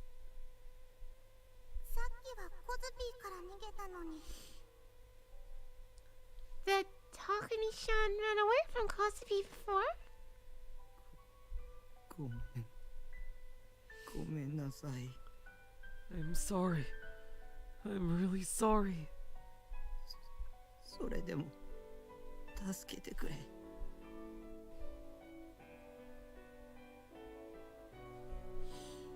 But please, save me. たくみちゃんはコズピーの味方？ Takumi-chan? Are you Kozupi's friend? Who could say how many people Kozupii had already killed? Who could say what would happen if the police caught us? Knowing all that, would it really turn out okay if the two of us stayed together? I asked myself such a question, but it didn't take long for me to find my answer. In each of these, is the girl gonna, like, kill Remy? Because that's been a pattern so far.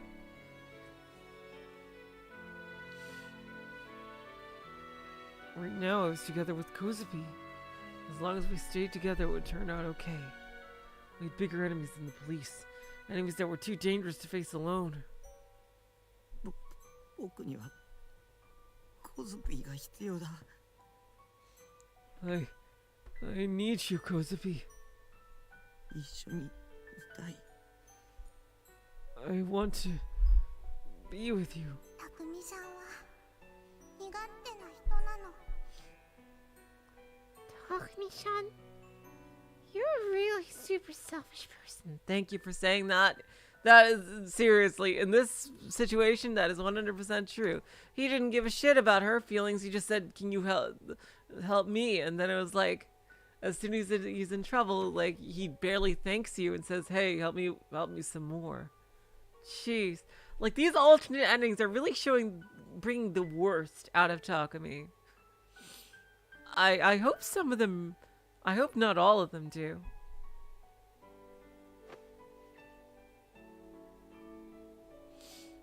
Upon saying that, she wrapped her arms around my back.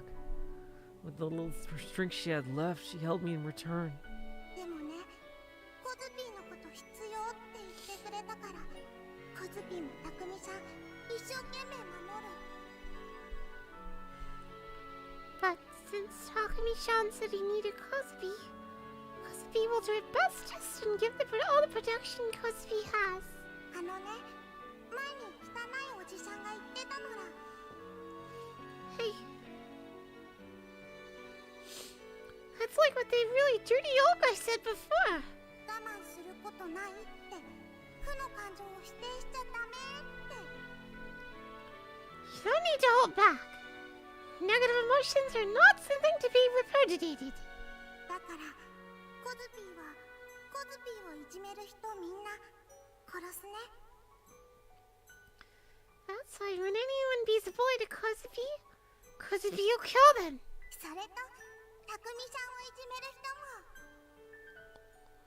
Hanako, if anyone beats a boy to Takumi-san too.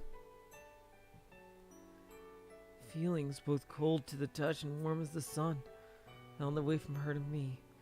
Feelings inside her that contradicted. Madness, kindness. Whether it was the same way her inner voice could reach me, or whether it was all in my head, I didn't know. Oh, that was a short scream. Someone found the body. A body has been discovered. Do do do do. Right as that thought drifted through my mind, a girl's scream echoed throughout the school grounds. It had come from the top of the building. Had she found the slaughter on the rooftop? We had to run. Kozupii, if we stay here, the police will catch us. I mean, they'd never find a murder weapon, but they would definitely hold them because they're covered in blood. For some reason, the moment I let go of her body, she immediately sank to the ground.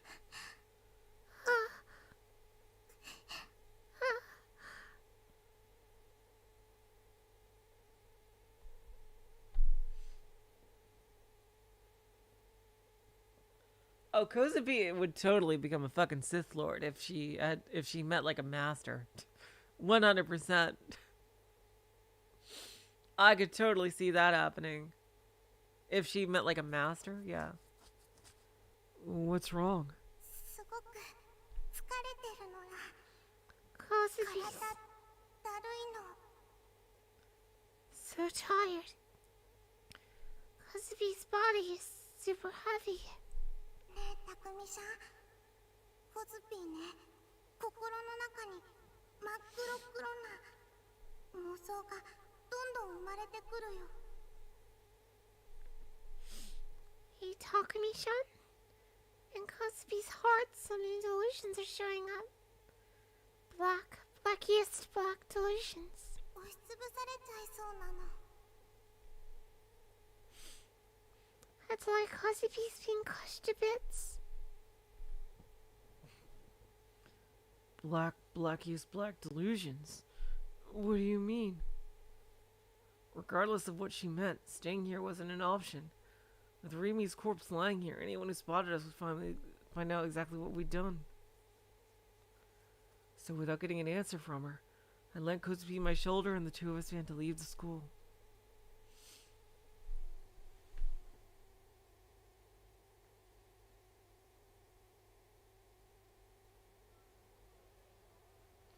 You walked through the halls like this, but weren't you just at the shoe lockers? Oh god. We walked through the halls.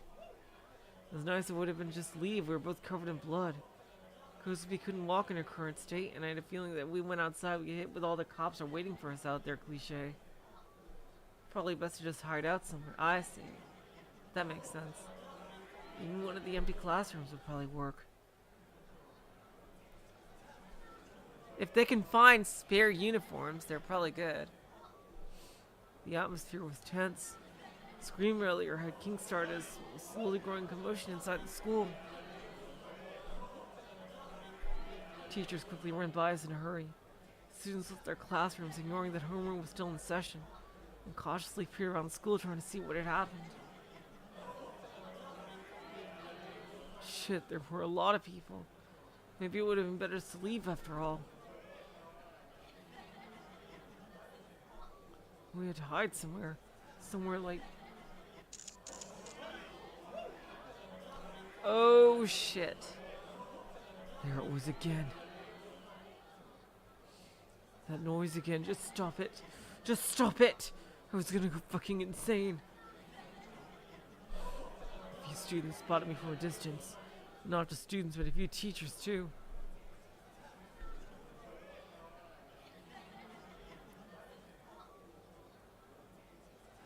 Every single one of them had their cell phones out or aiming them at us. And for some reason, they're all holding mirrors in their hands. Why? Like, what is this? Some like NoaH 2? Why are they holding mirrors? Coupled with a black wrath, an infernal bloodlust sprouted inside my head. Something within me was about to snap. 殺してやる Kozupie's gonna kill you.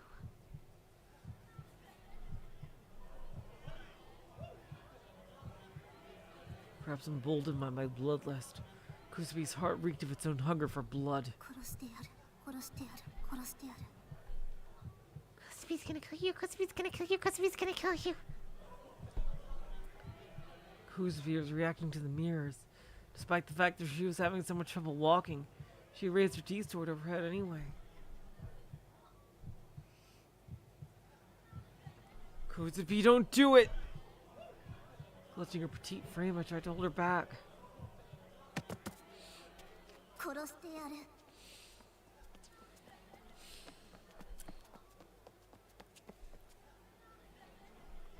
Kozupie's gonna kill you. But I couldn't do it. Kozupi's body freed itself from me with tremendous force. Pulled along by her sword, Kozupii charged the group holding mirrors. Her legs tangled with one another, she nearly slipped and fell.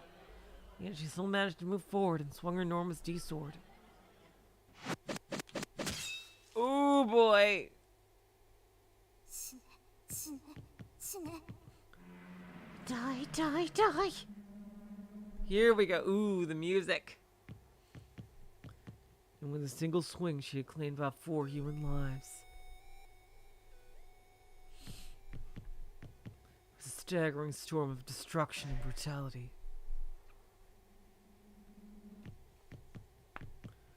Her movements and posture were like a novice's. If she leaned back any further, she'd fall over. And yet her sword's trajectory was both abnormally accurate and fast.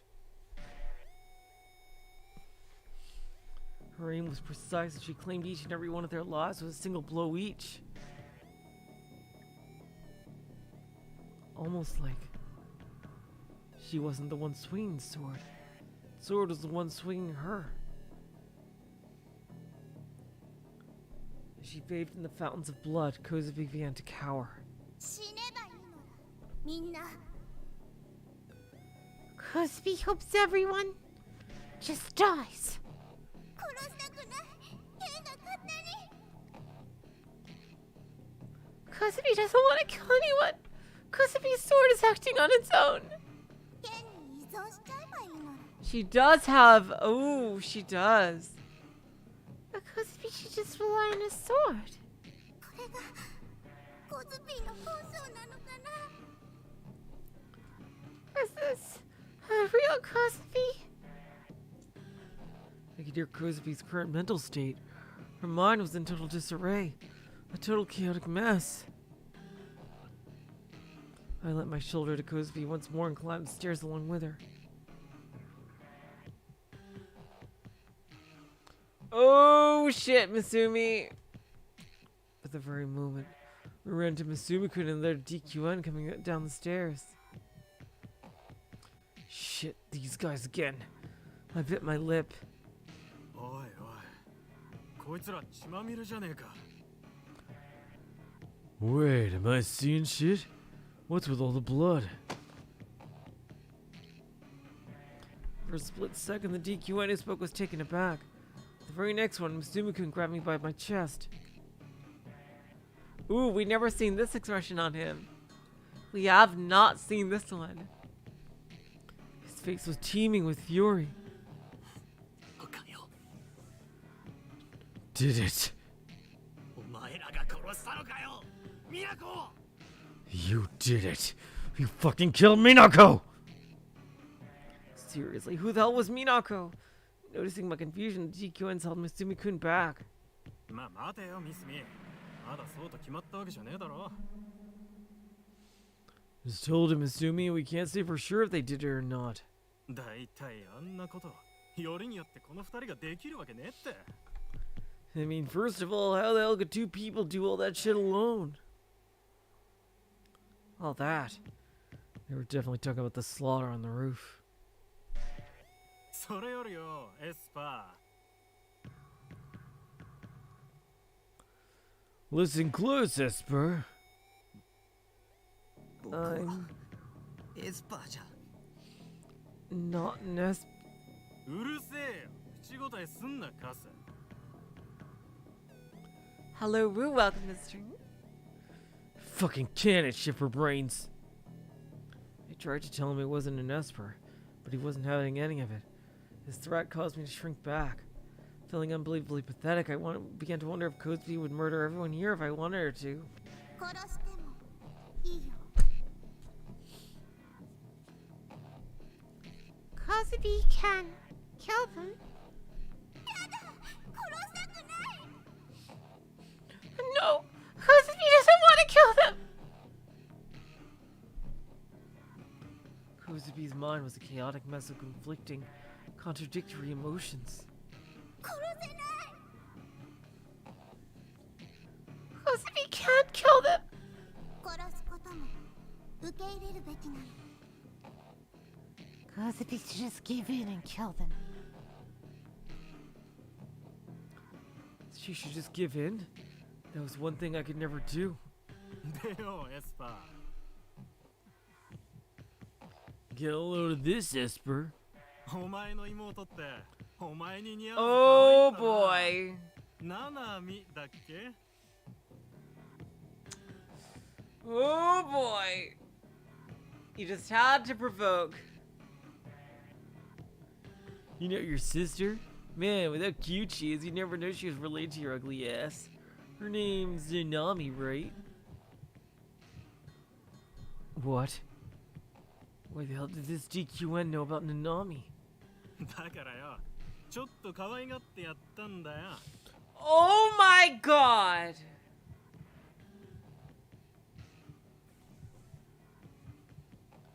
So yeah, I took it upon myself to show her a little bit of loving.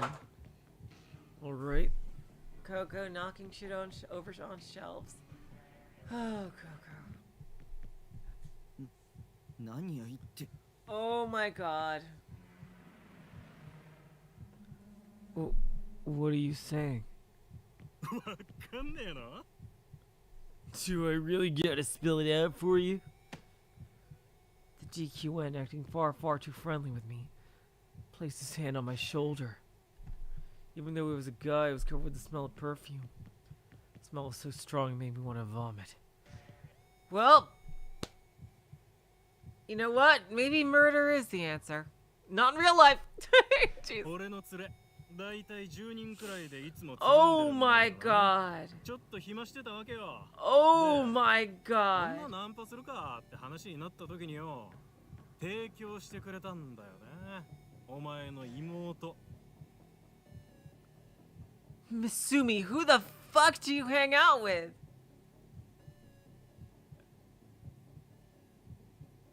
So we always fuck around with like 10 other people, killing time for the sake of it. Comes out they were in the mood to go out and get some, and we get this offer. You know who was on the menu? Your sister. 提供って。 Offer? Nanami wasn't some fucking object to be offered. What the hell had they done to her?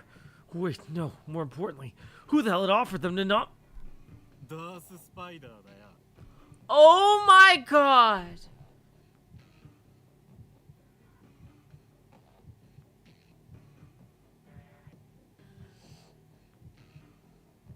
So we can assume this also happened in the other routes. Oh my god. Guy's name was Darth Spider.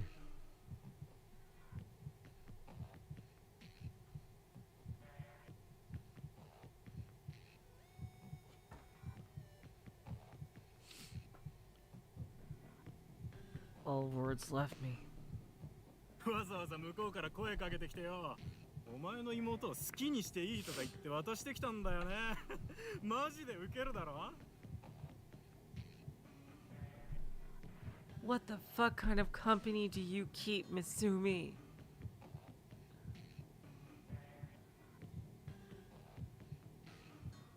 What the fuck kind of company do you keep? Guy goes out of his way to approach us, hands over your sister, and goes, do what you want with her. Like, damn, ain't that crazy? What a fucking deal.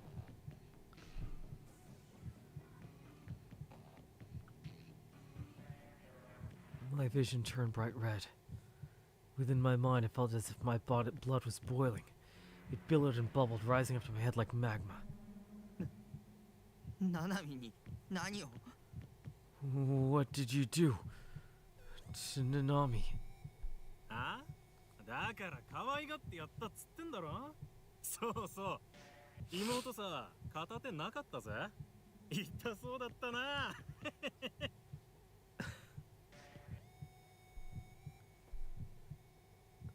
You know what? I'm starting to think Takumi was not exaggerating about the people in this school. They, like, who the fuck here isn't a complete scumbag? Like literally just the worst of humanity in this school. Like, Jesus Christ.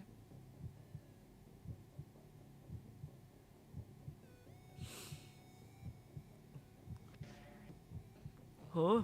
I already told you you're a good bit of loving. Oh yeah, she was also missing a hand? Shit must have really hurt.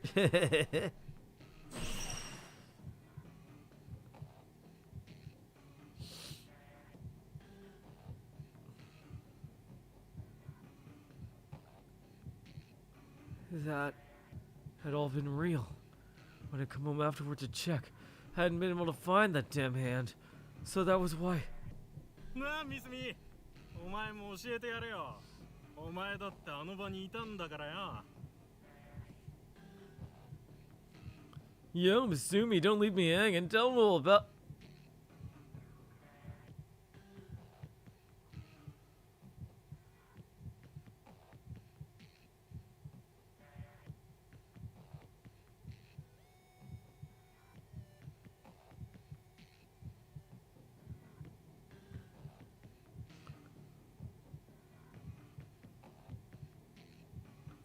I want to fucking throw up.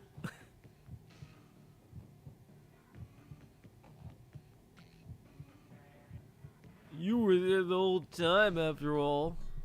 それより美奈子。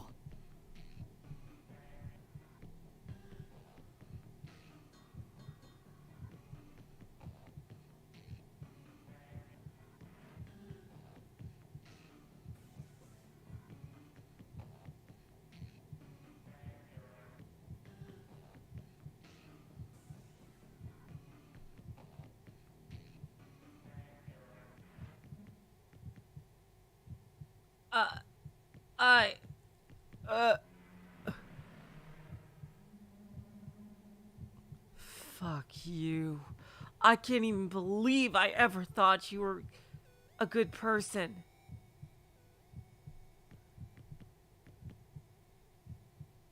Fucking waste his ass. Waste his ass.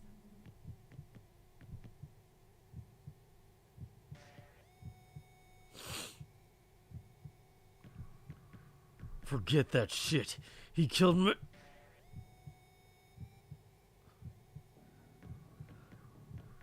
Forget that shit. Forget that shit. What the fuck could possibly be more important? My sister is what matters here, you piece of shit! Don't you fucking dare compare that to that fucking whorish cunt Minako to my precious little sister! そうそうそう。記念に写真撮っといたぜ。なあ、エスパーも見てえか？見せてやるよ。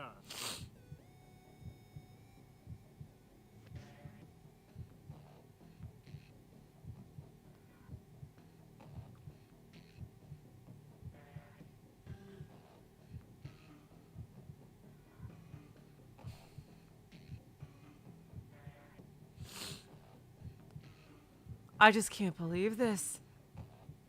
I really misjudged him.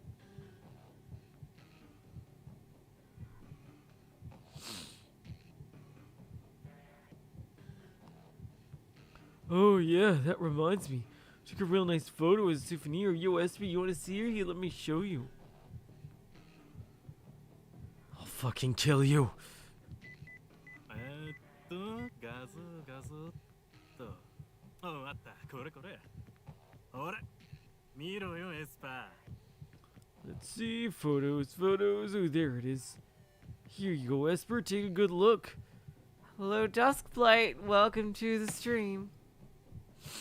Oh my god.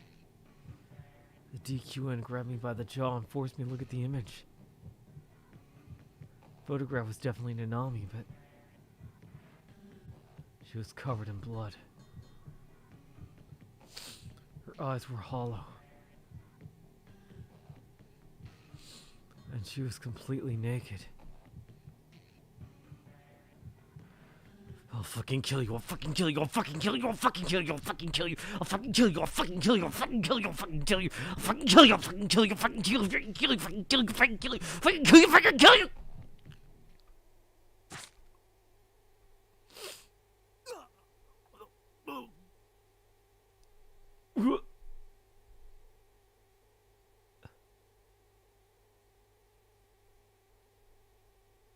The knife I'd been gripping dug itself deep in that DQN bastard's chest. Fuck yes! Takumi! I brought it with me today just in case I needed it. Apparently I myself had stabbed him. Go! Ripped into fucking shreds! I pulled it out, then stabbed him with it again. And then I did it again. おい、やめろ、タク。 You deserve the same thing, you piece of shit. What the fuck? Taku, stop! うるさい Shut the fuck up!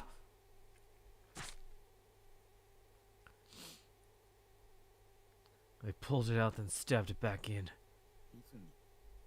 泉お前も死ねばいいんだ僕もナナミも世界中の全員が死ねばいいん This だ whole school is absolutely rotten to the 僕 core. 殺してやんよ Misumi, and you all should die. For what you did to Nanami, you and the whole goddamn world should all die. I'll kill you all myself. I pulled it out and stabbed it back in. Then again. Then again. I can't believe this is Masumi's true colors. This is heartbreaking.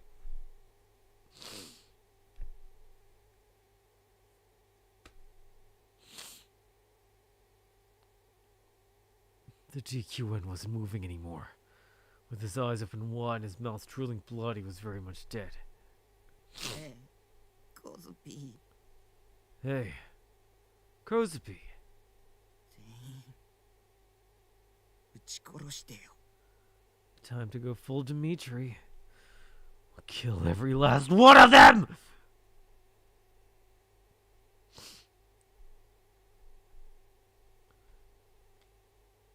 With a sad look on her face, Kozupii nodded.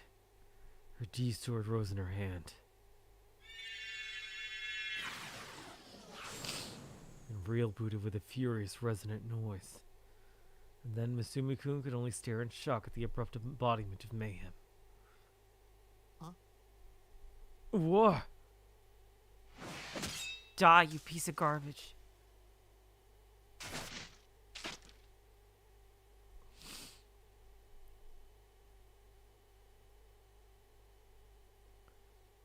With a single swipe, Masumi-kun's head was blown clean off. She had swung her sword so violently she lost her balance and fell right in her ass.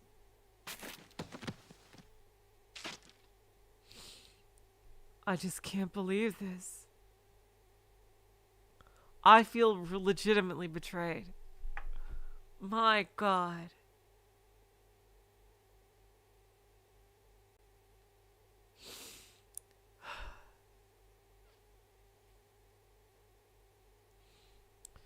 Oh my God, I'm actually feeling a bit sick in my stomach here.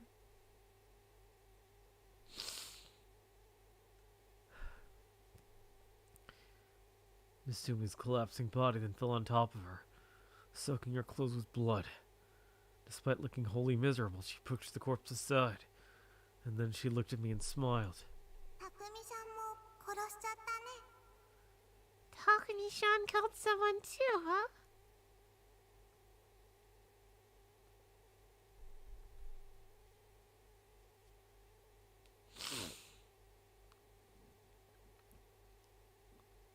Was she crying? Suffering? Or simply smiling? With her pained smile was a mix of so many different emotions. なんで敵だらけなんだろう。もうやだ。Why are there so many enemies? Make it stop. She was sobbing inside her heart. But it was just as she'd said. We had enemies everywhere, so we had no choice but to kill them. That was what they all deserved. I wasn't the one in the wrong here. The pieces of shit I attacked were. It was payback for what they'd done to Nami.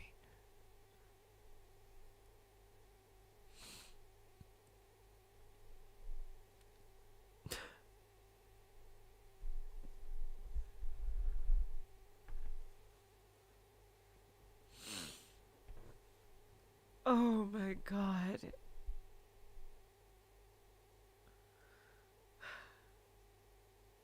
Like, for anyone like replaying the game, it's like, or watching anyone else play the game, like anyone to have like a decent impression of Misumi, like in the main fucking story, and then to see this. Fucking hell.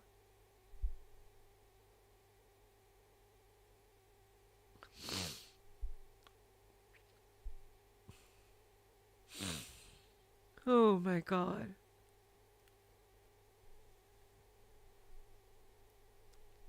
Nanami. Was she still alive?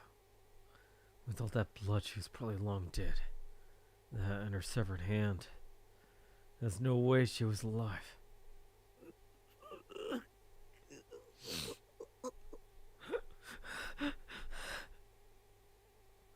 They would never get away with this.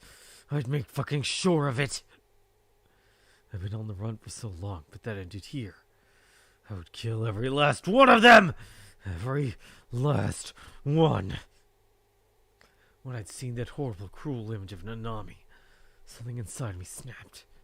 And no, there would be no stopping me. Is he gonna get his G sword? Oh my god! What perfect timing! Speak of the devil, and I mean it literally. Hey, why don't you come inside the building? Why don't you just come inside the building? Come on, we just want to talk to you. Suo and Mamoru stood before the gate to Suimei Private Academy, gazing intently at the building. The car he had driven there would stand alongside the gate, with his back leaning up against it. Although he wore a suit, a rucksack adorned his back as well. Emanating from within it was a bizarre mechanical sound. The atmosphere within the school was one of intense, bubbling tumult. One Suo could even feel from where he stood. The pure hilarity of it all left Suo unable to contain his laughter. 今日こそ西条拓実のコードサンプルを手に入れなきゃっすからね。I know for a fact that today'll be the day I finally nab Nishito Takumi's code sample. His utterance was not directed at anyone in particular, and was heard only by himself.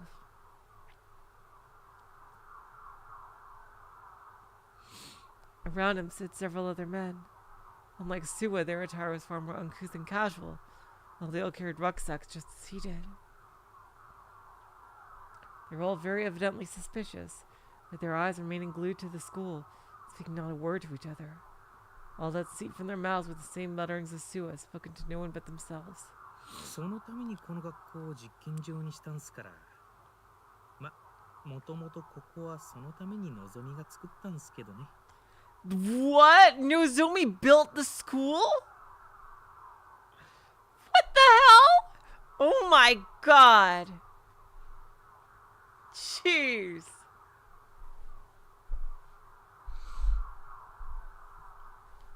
This is why the school was made a testing ground. Then again, that's what the big boys up in Nozomi had it built for in the first place. Suimei Private Academy. had been funded by an institution backed by both Nozomi technology and the Cosmic Church of the Divine Light. For this reason, the number of gigalomaniacs enrolled was far higher than normal. Well, that's the explanation. That's the explanation why they all go to the same school. Their proximity was no mere coincidence. It was simply inevitable that they had all gathered here, and to this they were all none the wiser. Be that as it may, Sua could not help but let out a faint sigh. Up until this moment, he had employed countless methods of attempting to break Nishito Takumi. It had all been an attempt to gather Nishito's code sample, but the boy was far weaker, more pathetic person than he anticipated, and because of this, the boy would never find the motivation to awaken as a gigalomaniac. Never would he have thought that one single boy would be so much trouble. However, this would end today. もう回りくどいことはなしで、とっておきの祭りを提供してやるっすよ。No more of this cat and mouse shit. I'll show you the awesome party I've kept tucked up my sleeve. We'll get another version of the battle against him, maybe with Takumi and Kozupii together fighting him. There was no doubt that countless innocent people would die here. The number of deaths hardly mattered. Cosmic Church of the Divine Light's founder had said so, and Sua had thus been compelled to believe so. In the end, it really did not matter. The third melt would bring Shibuya to ruin this very day.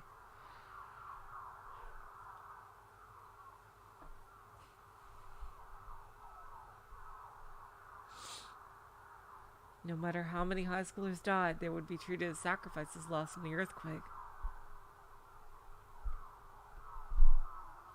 And the truth of this day would be buried beneath the rubble. No one would ever know the murders that occurred here. さてと。 Kind of like a じゃあ行きま Hinamizawa すか thing ね here.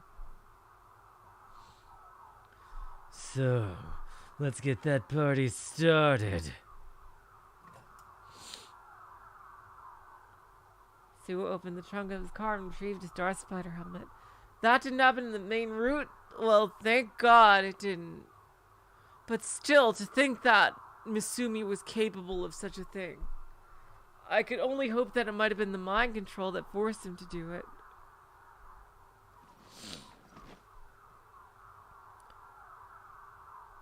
He put it on slowly and deliberately. When it stood alongside his suit and rucksack, the Darth Spider helmet made Sua appear all the more conspicuous. And it looks like they were using the mind control to make everyone just like 10,000 times worse. But this was not something that even remotely bothered him. With an air of utter composure, he advanced into the school. And upon Sua's signal, the men with the rucksacks followed closely behind him. Like, Kozupii herself looks to be like an unknown factor to him. He's just thinking it's just Takumi. Remaining in complete utter silence.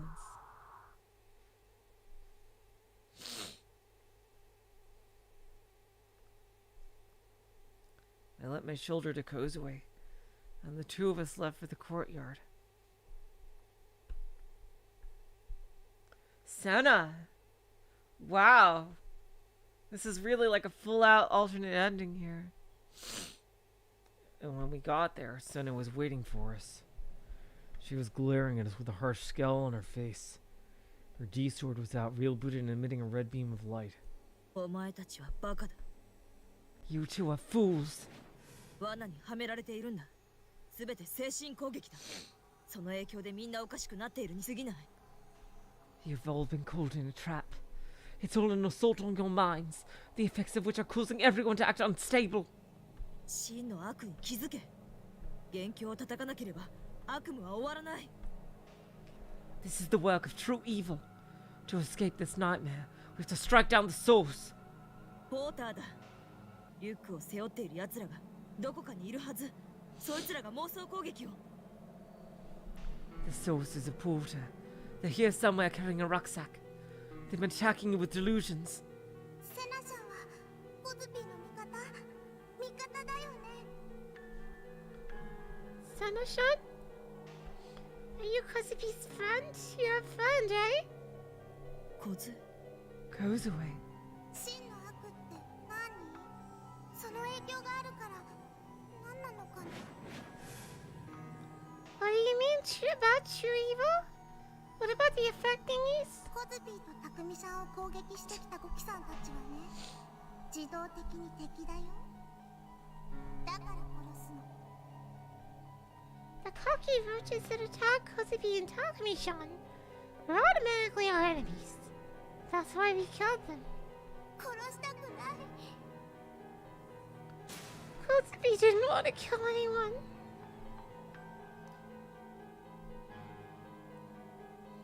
The voice in Kozupi's head wasn't making any sense. Her mind was a chaotic mess. それが敵の思うツボなんだ。 You've given our enemies exactly what they wanted. みんなでストーカーしてくるんだもん。怖いんだもん。コズピーがコズピーでなくなっちゃいそうになるんだもん。 We're all being stalkered now. Kozupi's just so scared. Kozupii isn't going to be Kozupii any longer. I felt the same. Click of the camera shutters, the creaking of the wheelchair. Just hearing those things made me feel like my mind itself was disintegrating. I just want to let myself go. Surrender to that oath when tasting bloodlust. Or maybe I already had. お前たちは何と戦っているのか把握しているのか。 Do you two have any idea what it is you're fighting? I didn't know who the enemy was. I didn't know anything at all, really. Was my enemy Shogun or was it someone else? I didn't know who was attacking who anymore.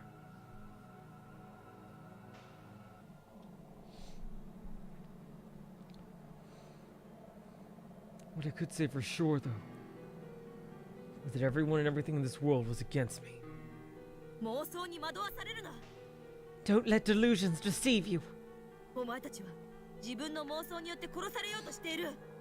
You have to stop, or else your own delusions will be your downfall. 小杖、それ以上ディソードを使うんじゃない。 Kozue, you can't use your D-sword any more than you already have. 負の物質がお前の心と体を侵食しているんだ。 Negative matter is eroding your mind and body. まともに歩けなくなっているんだろう。このままだとお前という存在が崩壊する。 You're not even able to walk properly, are you? If you keep this up, your very existence itself will collapse. セナシャンはコズピーたちの味方。 Just say you're their friend, please. Sana-chan, are you Kozupii and Takumi-chan's friend? But the voice sounded like it was begging for salvation. Kozupii pleaded for an answer to— oh, still narration. I too waited with bated breath to see what Senna might say. I wasn't expecting anything. I really wasn't, but 私は I— お前たちの味方だ。 oh, thank God. I'm a friend to you both. Senna answered decisively. お前たちを攻撃している敵は私が倒す。 I'll face the enemies that are attacking you too. だからもう妄想するな。 So you have to stop these delusions. I was saved. I had someone on my side beside Kozupii, another friend. Kozupii slowly lowered her sword. よかった。 Kozupi's so happy. セナちゃん、大好きなのら。 Sana-chan, I love you so much. Tears began to form in the corner of her eyes. Kozupi's gaze clung to Senna like a lost puppy. Oh no! What? Without warning, Kozupii swung her G-sword. Why?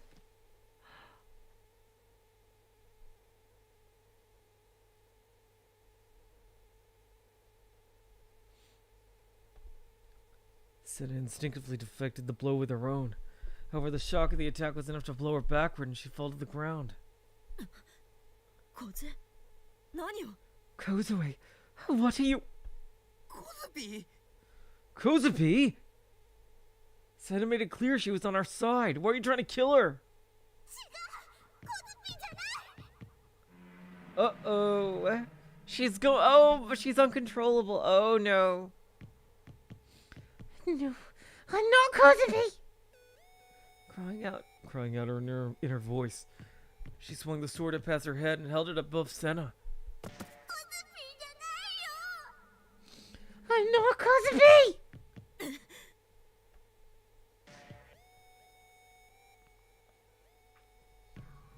Yeah, it is plausible deniability on Misumi. Exactly, Zarmagus.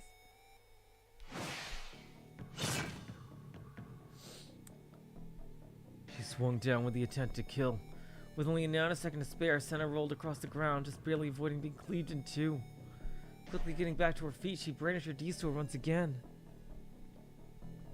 私を殺すつもりか小杖 Are you trying to kill me, Kozue?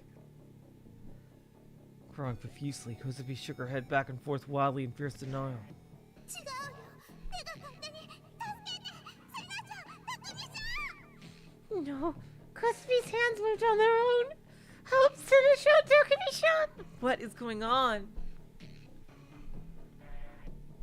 What the hell was happening to her? Silly, what the fuck was going on? 負の妄想に取りつかれてしまっている Oh my god. You've been possessed by the negative delusions. 自分でディソードを制御できていないのか You've lost control of your D-sword. So against Kozupi's own will, she was now an indiscriminate killing machine? Director towards Sua.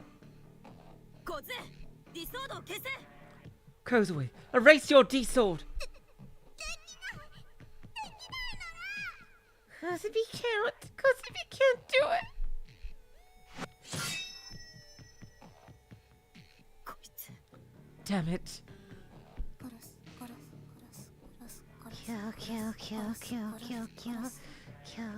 Kill. A voice spoke, but it wasn't her inner voice. It was Kozupi's actual voice. Just and kill to no end. The exact opposite of what her inner voice wanted. Help! Kozupi doesn't want this! セナコズピを助けてあげてよ Senna, help her already! All I could do was beg from the sidelines. There's no way I could have walked in the middle of the fray. 妄想を見せて無力化を Reveal your delusions and neutralize the... Oh no! Okay, good, she's alive. Senna, this is no time for anime calling out your attacks. Kozupii launched an unrelenting attack. But all she was doing was barreling around with her D-sword. A purely brutish attack with no aim. One only a total idiot would use. 殺したくないのにセナちゃんのこと殺したくないのに Kozupi doesn't want to kill you, Senna-san. Kozupi doesn't want to kill you. Despite her body staggering around, despite her feet drunkenly stumbling, despite her gaze not even facing Senna, Kozupi's sword headed straight to Senna without fail, doing everything in his power to rip her in two. 殺すぶち殺してやる I'll kill you, I'll fucking kill you. I'm gonna fucking kill you. Lashing at her with nothing but nonsensical attacks, her assault continued. Each and every swing was extremely heavy, yet as sharp as could be. Senna was pressed for time. Her expression grew less restless. Listen.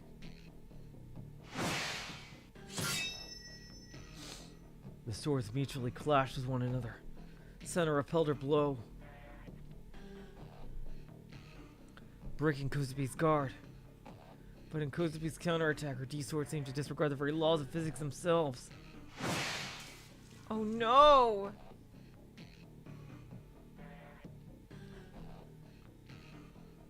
Thick blood sprayed from her slender body. それは妄想だ That was all a delusion!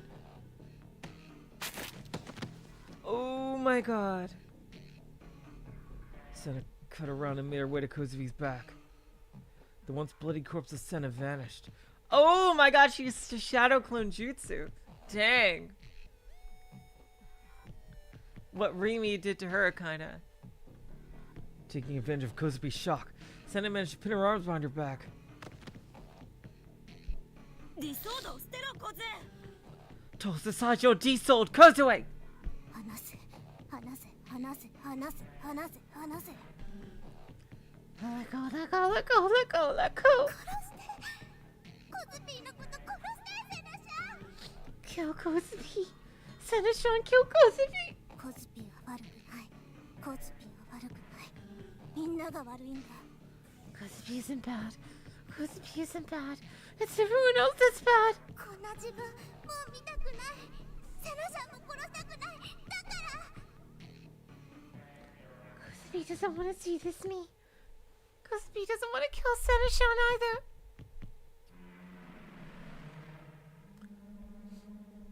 Kozupi's mind and body were at odds with one another. They split completely in two.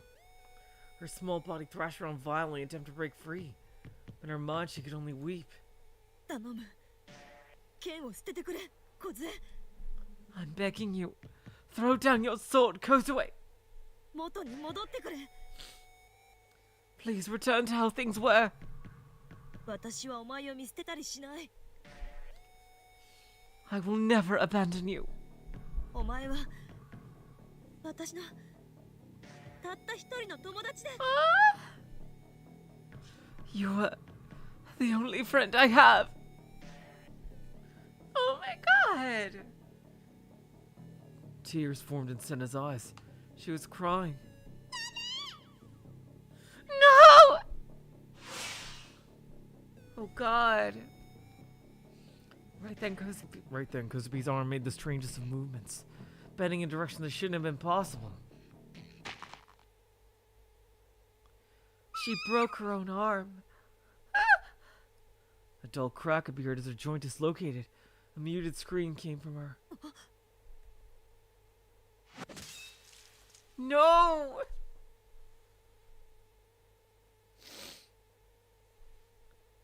Before I even knew what had happened, Senna, who had been keeping Kozupii pinned, had been impaled from behind by Kozupi's boorish D-sword. The edge gnawed through her, grinding into her flesh like a saw. In the blink of an eye, Senna's clothes were turning a deep crimson. Gritting her teeth in pure anguish, she tried to toss Kozupii aside to put space between them, but she was too late. Kozupii whipped around and slashed her sword in a straight horizontal line. Oh my god, no!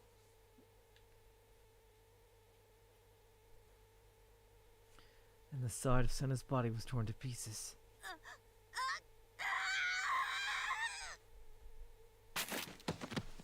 Kozupii turned to Senna, who was writhing in intense agony, and she thrust her D-sword directly into her. Seneshan, run! I don't think she can. 死んじゃい死んじゃい死んじゃい死んじゃい Die, die, die, die, die. 小杖 Kozue, すまないすま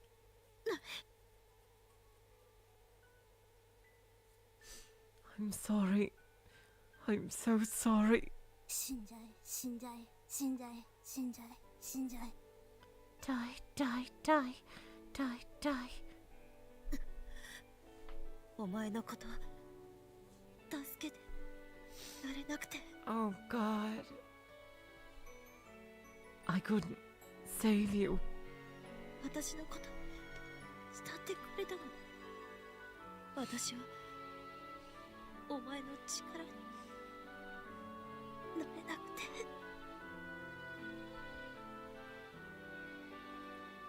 You looked up to me so much, but I couldn't help you. 死んじゃい死んじゃい死んじゃい死んじゃい死んじゃい Die, die, die, die, die. お前の SOS もっと早く気づいてあげられたら Your cry for help. If only I'd noticed it sooner. 小杖と話している時間が私にとって唯一ほっとできる時間だった Oh god. Talking with you goes away. Was the only time I ever felt at ease. 死んじゃえ死んじゃえ死んじゃえ死んじゃえ Oh God, this is horrible. Is Takumi just gonna have to kill her? Oh god. Die, die, die, die. 慕ってくれてあり Oh god, oh god. For looking up to me, for what we had. Thank you. 死ね die. Oh god, oh god. This is horrible.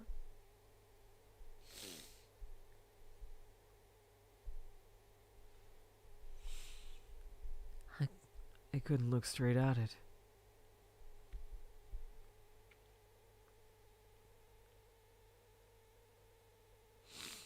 What's gonna happen now? Is Senna-chan dead? She was dead. Senna was dead, just like everyone else. Even though she'd been our friend. Even though she could have saved me and Kozupii. Kozupii had killed her. Sword remained pierced into our friend's corpse. Kozupi's disjointed arm hung down lifelessly. And on her face was a smile, accompanied by a waterfall of tears. セナちゃんセナちゃん Oh god.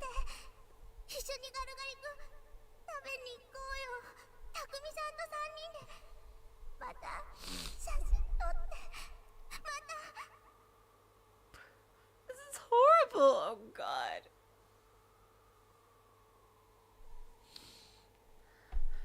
Senna-chan, Senna-chan, say something. Let's all go eat crunchy crunch together. Takumi-chan can come too, so the three of us can take a picture again. Her heart was crying out in despair. ねえたくみさん Hey, Takumi-chan. I think I know what she's gonna say. セナちゃんどうして返事してくれないのかなどうして Why isn't Senna-chan saying anything? Why? Senna is dead. 殺しちゃった殺しちゃったよ Kozupii killed her. Kozupii really killed her.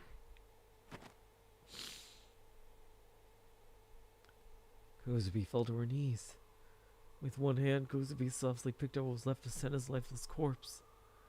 What had once been a girl of intense beauty, now smeared from head to toe in blood, with her long black hair covering her face. こんなコズピーねこんなこと望んでないのに望んでなかったのに Why did this? Kozupii didn't mean for. This isn't what Kozupii wished for. Kozupii didn't wish for this. セナちゃんのこと好きだったのに大好きだったのにお姉ちゃんみたいだなって思ってたのに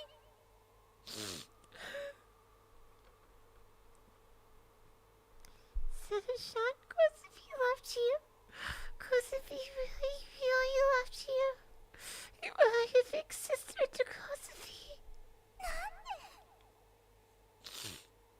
Why? なんでコズピーはセナちゃんのこと殺したんだろう Why did Kozupii kill Senna-chan? なんで Why? 信仰の救いっすよ Fuck you. Seriously, Kozupii, please kill him. May divine light save you. Before I knew it, a man in a dark spider helmet had appeared near us, holding a small handgun pointed directly at us. お前 You. Is Takumi gonna awaken like a black D sword or something? I remember what the DQN had told me before I killed him in a fit of rage. He said that dark spider had offered Nanami to him. お前か It's you. さあ何のことっすか Huh? Did you say something? Oh no. Ugh! He shot me. My leg exploded with pain. The bullet had struck me right in the knee. Takumi-chan! Kozupi's D-sword began to hum. And Dark Spider's helmet was shredded like it was made of paper.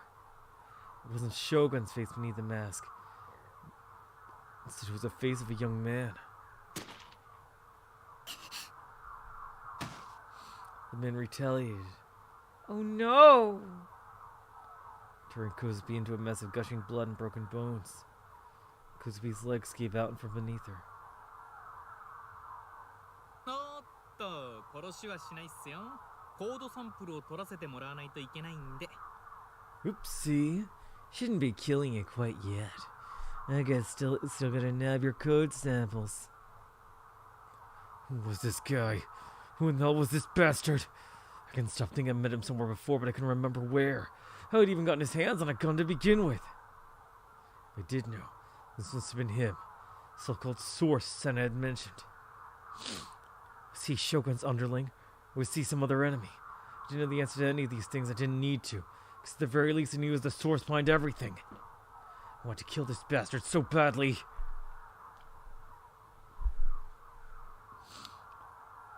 But my aching leg was suffering from an incredibly unusual sensation. For long I couldn't even stay standing anymore. How many bullets does he fucking have? Next bullet landed in my shoulder. The impact of the shot sent me sprawling on the ground. The bullets took into my flesh, and the sheer pain and heat made me scream. Next, my arm. I dropped the knife I'd been clenching tightly in my fist. Oh god. My entire body was emitting distress signals. Couldn't even tell where I was being shot anymore. I was dying. Pain was too much for me to take. Surely that's been 6 bullets by now. The man approached me. He peered at my face, then removed something odd from the rucksack he was carrying. Some sort of headgear with more cables than I could count. That's gonna take the code sample. 殺す Kill. Get him, Kozupii. 何 What? 殺してやる I'm gonna kill you.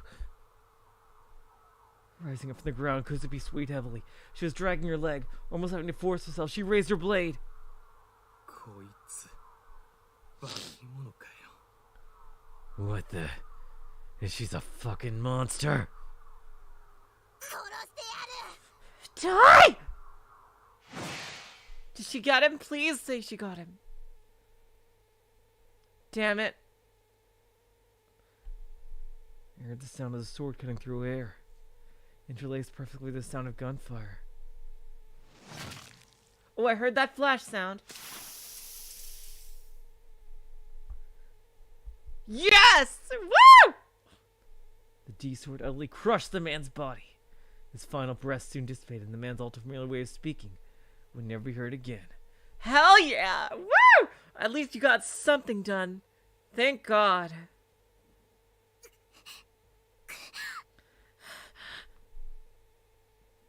Moaning, Kozupii coughed up a spatter of blood. Her chest was dyed rich vermilion from the bullets of the dead man. They're gonna die here, aren't they? At least they were able to kill Suwa. And then, as if her strength had been sapped entirely, she collapsed face up onto the flower bed, resting directly behind her. Oh my God. A myriad of black... She's gonna dissolve. Oh. myriad of black particles began to envelop her D-sword. Hulking mass of sheer mayhem, inspiring all to those who beheld it. Truly beautiful yet fearful blade gradually began to waver. 匠さんコズピーねもうダメみたい Takumi-chan, Kozupii can't go any longer. Bearing the excruciating pain shooting through me, I crawled as best as I could toward where Kozupii lay. I know that, Olga, but at least it's like emotionally satisfying at the very least. Like they were able to kill one of the two halves of the freaking new gen killer.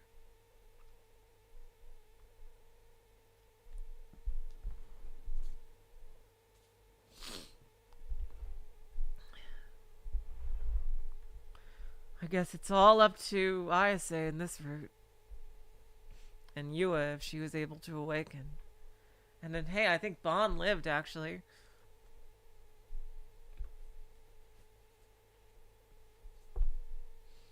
Only a few moments ago, my entire body had been blazing with heat.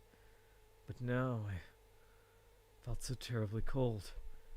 It was like I had plunged straight into a lake on a cold winter's day. My whole being was shivering with a force I couldn't stop. I couldn't feel my fingers anymore. My vision had gone blurry too. But even so, willing forth all the strength I could muster, I stretched my hand toward the girl lying in a radiant array of brightly colored flowers. My cold fingertips met Kozupi's warm, tender fingers. Desperately seeking something to cling to, wishing with all my heart to find it, I draped my fingertips on top of hers and closed them. Oh my god. I found myself lying in the flower bed, just like Kozupii. The stench of blood was masked perfectly by the rich scent of the flowers. I felt frigid, but found warmth through the soil on my back, so was Kozupi's fingers. The sky was so very high above us, stretching as far as the eye could see. And for some reason, ねえねえ、空がとっても綺麗だよ。Hey, the sky is really, really pretty. まるでブチブチさんをたくさん散りばめたみたいで。It's like a whole bunch of clickety clockities are decorating it.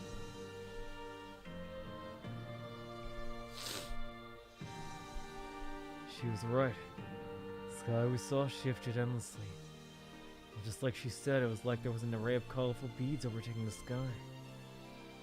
From my pocket, I retrieved the cell phone strap Kozupii had given me some time ago. And I just remembered that I even had it. I took the cell phone strap in my palm, then clasped her hands once more, embracing the strap in the middle. It wasn't strong enough to maintain a solid grip anymore, but it didn't matter. コズピーもあんな風に空に浮かぶブチブチさんになりたいな。If only Kozupii could float up high in the sky too. Kozupii wishes she could be clickety clackety. You can. Throw away your piece of shit body. Throw away this piece of shit world. You could be a star if you truly wish to be. If you do that, then you'll never have to worry about pain or sorrow ever again. If you do that, then you'll live in peace and tranquility forever. Takumi-san, Oh god. 一緒に来てくれる？ This is actually a really good ending, even like in terms of quality, I mean. Takumi-san, would you come with Kozupii? Of course I will. And they were able to do it without romance. I'll always be with you. You were the only person who didn't betray me. That's true. You were the only person trying as hard as you could for my sake, even until the very end. So I'll never betray you. I'll stay with you even until the very end. ありがとう。Thank you. あのね、コズピー、たくみさんのこと好きになっても They didn't have to. But yeah, I suppose this doesn't have to be considered romance, even though she's saying that. But Is it okay if Kozupii falls in love with Takumi-san? but it's just like she's like saying it as a last wish. It's completely different from the other one. I don't mind. My conscience was fading, but I answered all the same.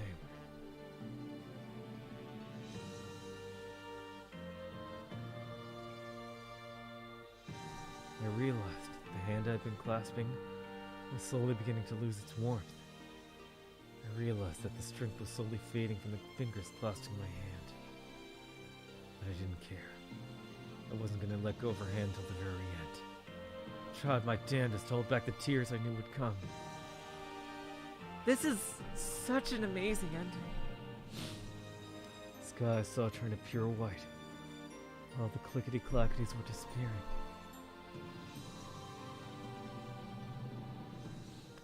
I figured something had happened, but I didn't really care anymore. Relief washed over me. Relief that Kozupii wouldn't have to see the clickety-clackities die out. I gently closed my eyes. In that very moment, time came to a stop. The entire world came to a stop. And so, within that sky, with colors as rich as those beads, Kozupii and I shone as stars, floating in perpetuity.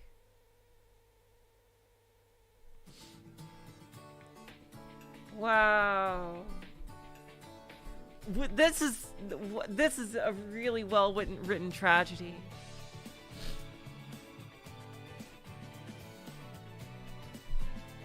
And they did it without any like creepy ass romance. Like wow. This got so impressive. Holy shit, man.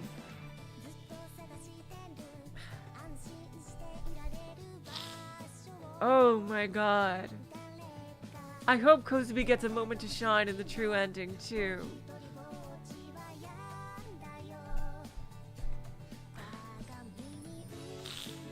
Oh man. Wow.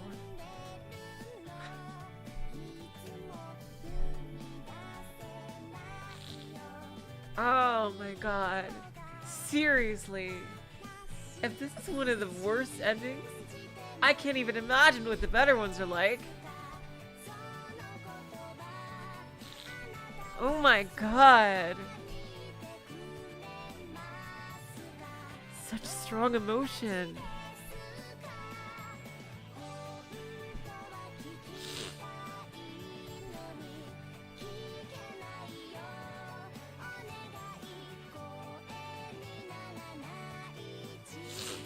Oh my god. Seriously. Hello, Togpie. Basically, I decided the order I'm gonna do. You say it's the third best? I totally believe you. This is amazing. I wonder, has anyone written any kind of fan fiction about this, like, what happens after with, like, fucking, Bon, Yua, and Ayase, like,